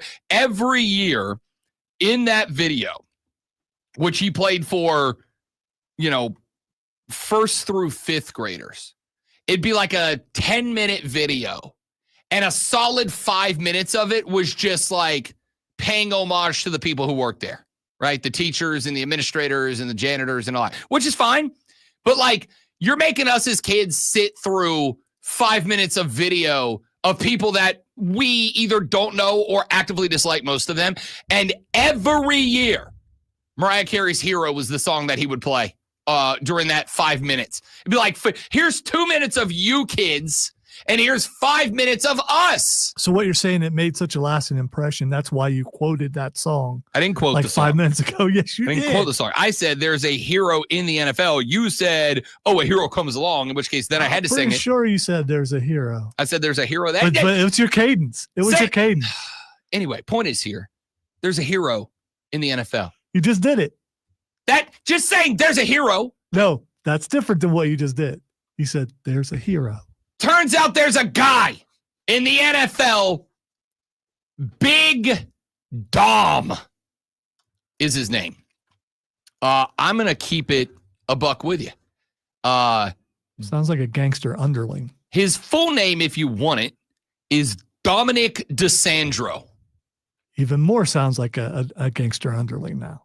Dom DeSandro, a.k.a. Big Dom, who is my first favorite Dom, ahead of that absolutely filthy, disgusting piece of trash, Dirty Dom Mysterio. Watch it. He might be listening. I don't care. I'll Could tell be him rolling to his face. through. Big Dom is the senior advisor to the general manager, director of game day coaching operations, and chief security officer, because of course he is for the Philadelphia Eagles. Yeah, he is. Oh, didn't he get in trouble before? Big Dom did get in trouble. It was last year, if I recall correctly. It was this season though, wasn't it? No, I think it was last season. I think. But he got in trouble because there was a bit of a dust up between the Eagles. Yeah, it was 2023. There was a dust up between the Eagles and the 49ers. And Big Dom, in looking out for his boys as the director of security, got up into the face of, and by into the face of, I mean put his hands on San Francisco 49 linebacker Dre Greenlaw. Shoved him over, got him out of the way. And it's because they were going at it. Now, Dom DeSandro ultimately was reportedly fined $100,000 and barred from the sidelines for the rest of that season. There was only a couple of games left, but was tossed from the game and barred from the sideline. Big Dom has redeemed himself entirely. If you do not follow social media, first off, good for you. But second off, you missed a bit of a controversy because, as I said before, and I'll say again, all due respect to you, James, because I like you. Eagles fans might be the worst fans in American professional sports. They have a certain amount of pride in being complete and total to other fans. It's just the rep you have as a Birds guy. Now, as individuals, they're fine. Like James, my buddy Mark, big Eagles guy. Love him. Can't stand his football fan base at large. So, the Packers played. No, people, it's not that Mark. We know he jumped ship on teams. He's a lifelong Lions guy. He's been that lifelong his entire life. There was a video from a dude, a bro, a guy who took his girlfriend, who is a Packers fan, to the Packers-Eagles playoff game in Pennsylvania, in Pittsburgh. Nope, sorry, Philly, where the Eagles are from. Took his girlfriend. And he filmed an interaction he had with an Eagles fan where the Pack got a first down at like the 2-yard line. And this girl, because again, Packers fan, she got up and she was super pumped. She was jacked up. Why wouldn't you be, right? We're in this game. We're live. We punched it in here. It's a 1-score game. We're live, baby. So she gets up and goes crazy. And this guy, this Eagles fan on the other side of her, away from the boyfriend's side, says, shut up, and then throws a litany of vulgar, disgusting language at her. So the boyfriend, as we do in 2025, pulled out his cell phone and put old boy on camera. Was like, yo, what's your problem? And the Eagles fan decides that he needs to explain to this young lady and her boy toy, you didn't score. Shut up. To which he goes, yeah, bro, we're like on the 2 going in. It's first down. And he goes, don't talk to my girl like that. And the guy goes, she is a stupid, ugly, and he didn't use the B word. He used the C word. He dropped the C word. She is, quote, she is a stupid, ugly, and like it was gross. It was gross. Now, Big Dom decided, hey, we're not going to have any of that in here. All right? It's not going to happen. So Big Dom opened up an investigation. Big Dom went and found this guy. They ID'd this guy, and he is officially banned from ever coming back to the link. He is no longer welcome at Eagles games. Persona non grata. Then Big Dom went and sent a personal apology from the Philadelphia Eagles and him, Big Dom, to this young lady. And here's where he sold me. Big Dom went, and he bought her a bunch of Packers gear. The Eagles spent money to buy Packers gear to send to this young lady along with a personal apology for the behavior of one fan. Then they outed this dude, straight up doxed old boy. Here's the dude. So, of course, he is getting hounded. His place of employment is likely going to can him. They have already said they are opening up an investigation into his behavior. It is unacceptable, yada, yada, yada, which means that cat's unemployed and can't go to Eagles games anymore. What a world, yeah? So good on Big Dom. Good on Big Dom. Now, here's the part I want to get to. I am a fan of some good-natured bleep talk at a game. I am a fan of some good old-fashioned smack back and forth. Since you said that, it suddenly is on my screen, which is so weird without me looking for it. This isn't weird because the Big Dom story's been a story on social media for like 2 days Yeah, running this is the first time it's been on my feed. Anyway, I'm looking at the guy. That's exactly what I expected him to look The like. fan? Yeah. Oh, yeah, for sure. Just your basic average ass white dude who's going like out of his skull for no reason at all. It says he has been fired. Oh, good. Yeah. Good. And so we are all clear. According to TMZ. And, so that means it's real. Oh, I'm sure. So that we are all clear. This is not getting canceled. This is consequences for your actions.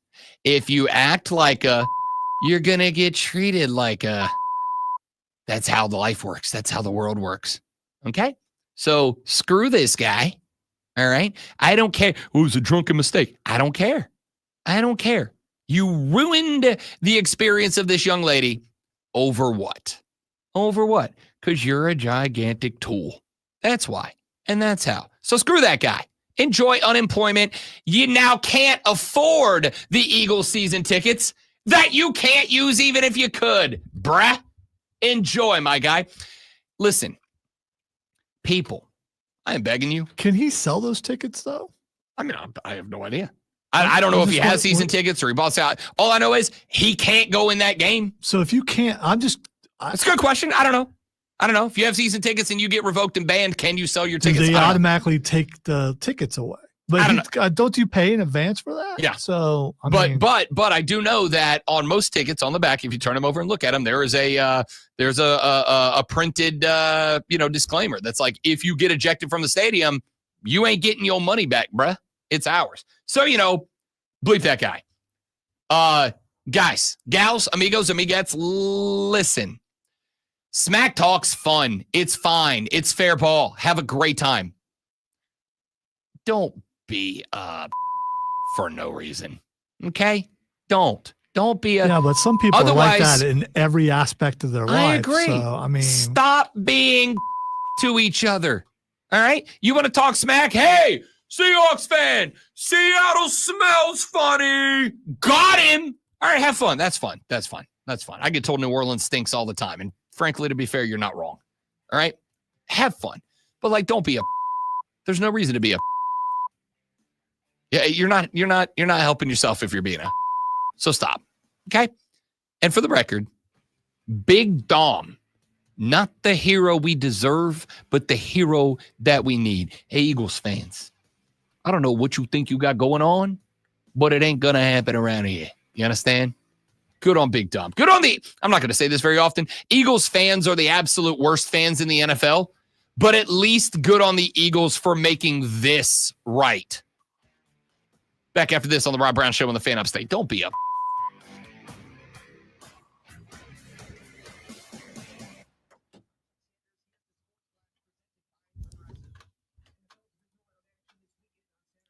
Dom DeSandro, huh?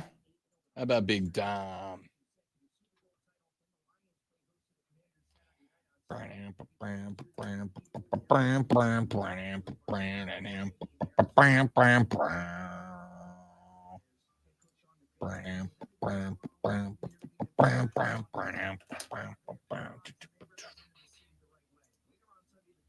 Danger zone. It's bad to lose your job over a game that your team was winning. Yeah. Do you understand? All you had to do was nothing. All you had to do was nothing. All you had to do was shut your mouth and let her take that L and she would have had the worst night. But now you hooked her up with a bunch of free gear. And for what, bro? For what?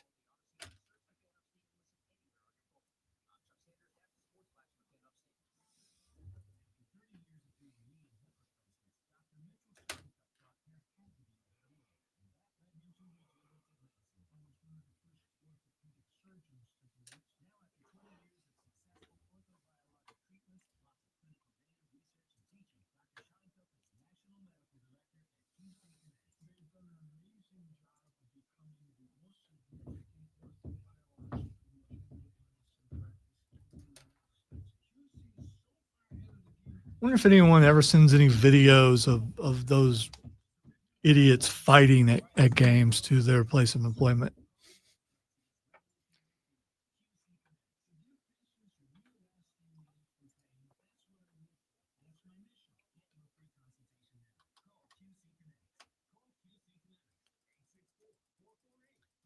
It did that one guy that was just going around hitting random people. I forget what team he was a fan of. But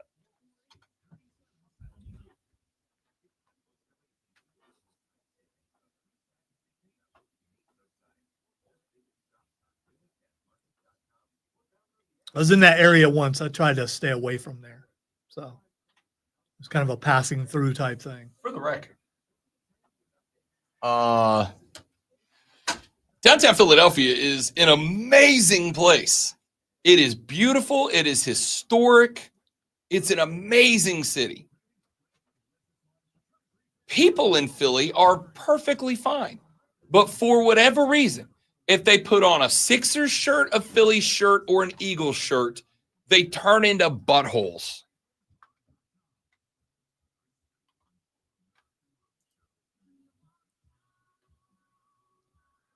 Wow. You might as well have posted this from NFL notifications, whoever that is. The tagline is Sean McVay knows ball. Acknowledge me.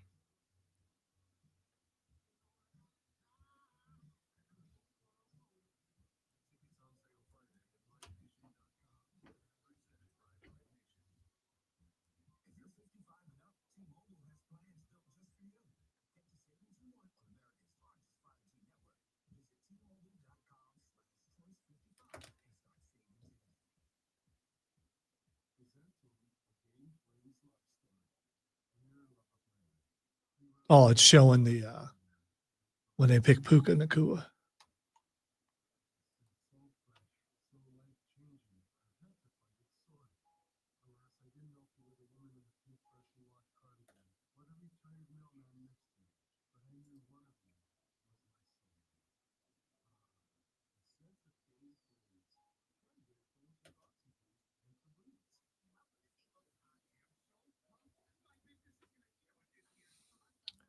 We'll see this weekend.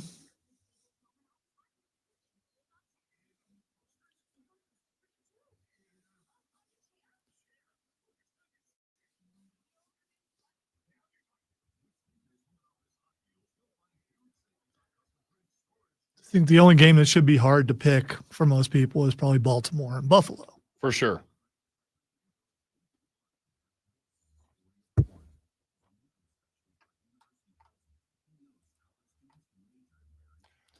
Hopefully they put a camera on Josh Allen before the game. If he's out there in conference with the referees, then you know what's going down. They usually don't show that on camera. I'm sure it happens all the time, though.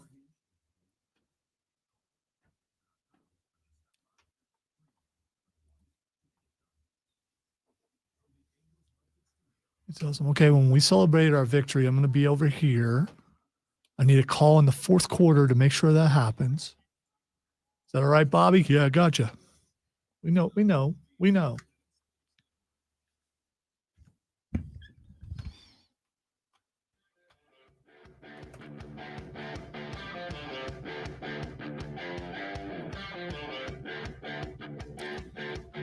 I am so sorry for what I am about to do to all of you. I apologize in advance, but I can't not do this. This is one of those things, great when you understand. This is one of those things that If I had to read and hear these words, so do you. If I had to learn about this story, so do you. That's what this story is. 44-year-old Andrew Disney is his name. Grew up in Hampshire, England. And back in 2007, met a young American lady who convinced him to move down to Texas. Now, he's an American. He is naturalized. He loves America. And of course, loving America means you love the 4th of July, even if you are British. Loving America means loving the 4th of July. And of course, if you love the 4th of July, what's the one thing that we have to have to make it a wonderful 4th of July party? We got to blow some stuff up. It's classic Americana. If there is something to celebrate, we're going to blow something up to celebrate it. Fireworks, a major portion of 4th of July get-togethers. Well, Andrew Disney and his wife Megan were invited over to a friend's house out in the Texas countryside. Got 2.5 acres out in the middle of nowhere, and they told Andrew there's going to be a couple of sparklers they were going to light on that Texas night up into the big wide open sky. So Andrew threw on a 4th of July t-shirt and a pair of shorts, and he and the wife and the kid, they headed on over to the 4th of July celebration at their friend's house. They got there was food, there was drink, and eventually they decided to start opening up some fireworks. And again, because it's the 4th of July, what do? You get the little stuff off first, and then you work your way up to the big boys. So Andrew Disney, as his friend, started to light up the fireworks. Andrew Disney did what so many of us do. Sat down on a chair, popping open a nice cold American lager to toast our forefathers in their quest for freedom and independence. They did some Roman candles, they did some Catherine wheels, and then they started popping off some mortars, the big boys, as it would. Andrew said, as he sat in the chair, he watched his friend light off one mortar. And then as he looked back down, he recognized that there was only one mortar, but he thought his friend lit two. Turns out he did. The first one went off, and it knocked the second one down, which fell down and pointed directly at Andrew. And Andrew realized this at the exact second that mortar came launching out of the tube right at him. Or should I say more specifically, right at the boys. Right at the boys. The mortar at full speed. And if, those things have to go very high in the air, and they have to defeat gravity to get there. That means when they come shooting out of that tube, they're moving. And if you've never seen a mortar fireworks, they're just a big round ball of compacted chemicals. Well, great one. This mortar took aim at Andrew's little Andrew, and it popped him right in the boys, which is the sound Andrew made, I'm sure, as the mortar knocked him backwards out of the chair, popped up into the air. The fuse went off, and would you like to take a stab at where this thing landed before it exploded? Game over, man. It's game over. That's correct. It hit Andrew and the boys, knocked him backwards off the chair, popped into the air, lost its fuse, came down, and caught him in the boys a second time. Now, if the story ended here, it would be hilarious. Put that on the internet. Let's all lol at him. It's a firework. It landed on the boys and then exploded on the boys. Somewhere right now, Jason Pierre-Paul is like, the hand's not so bad. The hand's not so bad. Andrew said the paramedics showed up within a few minutes. They were holding him down. They were giving him some pain medication, some morphine and whatnot. But as they were administering this, he came to the recognition that the shorts he was wearing were on fire and not completely deconstructed. So as literally third-degree burns took place where his shorts were on fire, the paramedics needed to remove the shorts. And so as they went to remove the shorts, of course, they undid the belt or what was left of it. They undid the button, and then they lowered the zipper. You want to guess what happened with the zipper? The zipper caught the boys on the way down. So my man got hit in the stones with a firework, which then knocked him backwards out of a chair for the firework to pop into the air and then come back down and hit him in the boys again and then explode on the boys. And then when the paramedics got there to remove the shorts to treat the boys, they caught the boys in the zipper of his on-fire shorts. You got Ben Stillard. Oh, no. Franks and beans! He said, lying in the grass, the top of my legs and my lap felt like they were on fire. In agony, all I could do was scream, "It burns, it burns." I bet it did, Andrew. I bet it did. Because the fireworks had blown off my shorts and underwear, they were able to quickly get to work, but they accidentally, it wasn't the zipper. It was worse. It was the tourniquet that they were making around his private parts. He said, I heard myself shout. The British slang for that part of the body. I hear it said on TV all the time. I would prefer you not do it. The fact that you're questioning means you're not sure. I mean, it's British slang. I hear it say it on TV all the time. When you're not sure, then maybe you should not do it. It's way funnier if I do, though. Not if I dump it and no one hears it. I feel like I want you to cut the mic so I can tell you the word is, and then we'll come back on and say if it was appropriate or not. No. Remember who I work with. I'm probably pretty sure I know the word. No, you're not. I promise you're not. It's not the word you think it is. Anyway, they caught my dudes in the tourniquet they were making for the dudes that got hit by a firework, hit by a firework again, and then exploded on by a firework. Now, turns out there is a positive to this story, which is despite the fact that that entire area was covered in third-degree burns, and they had to go in with tweezers and remove little gunpowder pellets that had impacted and implanted in the boys. They were able to do that, and when they got him to the hospital, they told him that he was not going to lose the boys. Everything is maintained. Everything is fine. And Andrew is happy to report that everything works as it should. That's a miracle is what that is. I mean, because I thought he lost his groin. Yeah. I thought the groin was gone. Yeah.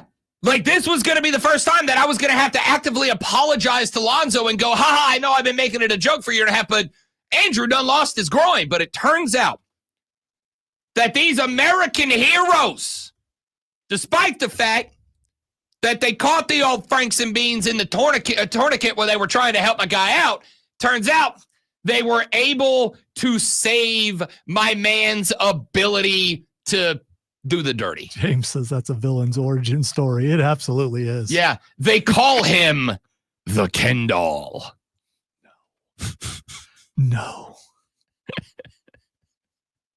I can't top that. We should do Twitter now because I got nothing left. Good for Andrew. And now, the Rob Brown Show presents Twitter.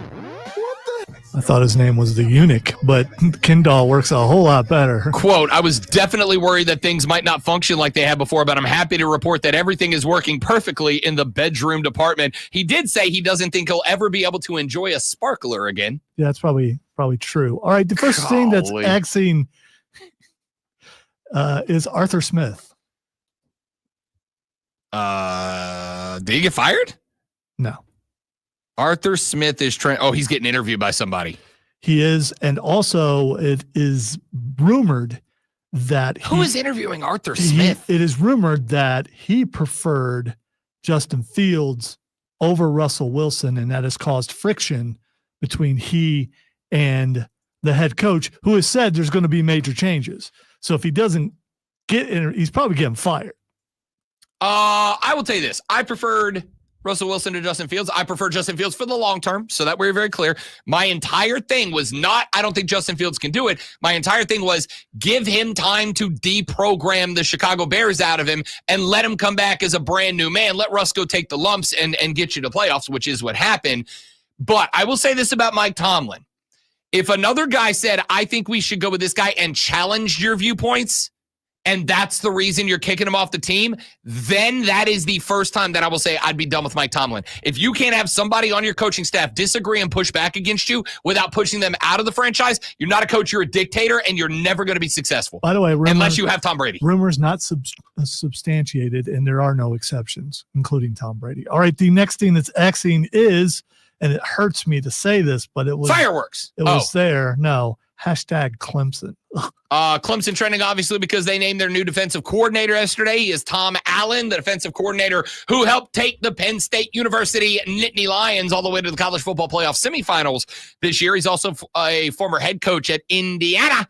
Comes down to take over the Clemson defense. Again, I'm kind of excited about that pickup. I think it's a good one. It's going to be interesting to see if he brings them back to prominence like they used to be. All right, got the talent. The next thing that is Xing is Trae Young. Trae Young is trending because he had a season-high 43 points last night for the Atlanta Hawks in a walk-off win. They were missing like 3 of their 5 starters, and Trae Young's sick. And despite being sick, he went out there. I said, man, dude, that is sick. No, it's in like sick. Okay. Like he was actually sick.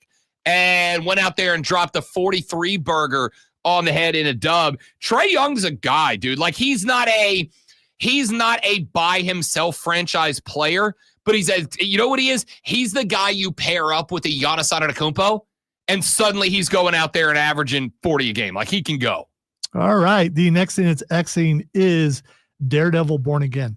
Tell me there's another trailer. Tell me there's another trailer. Tell me there's another trailer. It's happen somewhere between 8 and 10. I didn't see it drop yet, so there's still 7 minutes. Yay. So I'm here for it. Something to do when we get off the air. And finally, the last thing that is trending is Diet Coke. Why? Well, for a couple reasons. One, for the aspartame, but I think from what I can tell, it is the drink of choice for the incoming president. And then there's this guy who's going to supposedly fix all the food problems. And there's going to be some division there because it's Xing, man. I try to stay away from politics, but it's Diet Coke. Elon and some of the tech bros are fighting now. Get my popcorn ready. Get your popcorn ready. Hey, that's it for us. Thanks for being here. Have a lovely rest of your Wednesday. Come back tomorrow. You know Thursdays are going to be busy. We got Lulu Keston of the Greenville News to talk Gamecocks. We got Rashad Beard to talk Panthers. We got Mario from the BetQL Network to talk NFL playoffs and Fight Club. All coming up tomorrow on the show. Appreciate you being here. It's going to be all about Corey Graves. Ooh, drama. You know I like some drama in my pro wrestling. See y'all back here tomorrow. Don't drink and drive. I'll punch you in the face. Hasta luego, muchachos. Later. No, I thought it generally sucked. I didn't think it was a specific suck. I thought it was like an all-encompassing type of suck.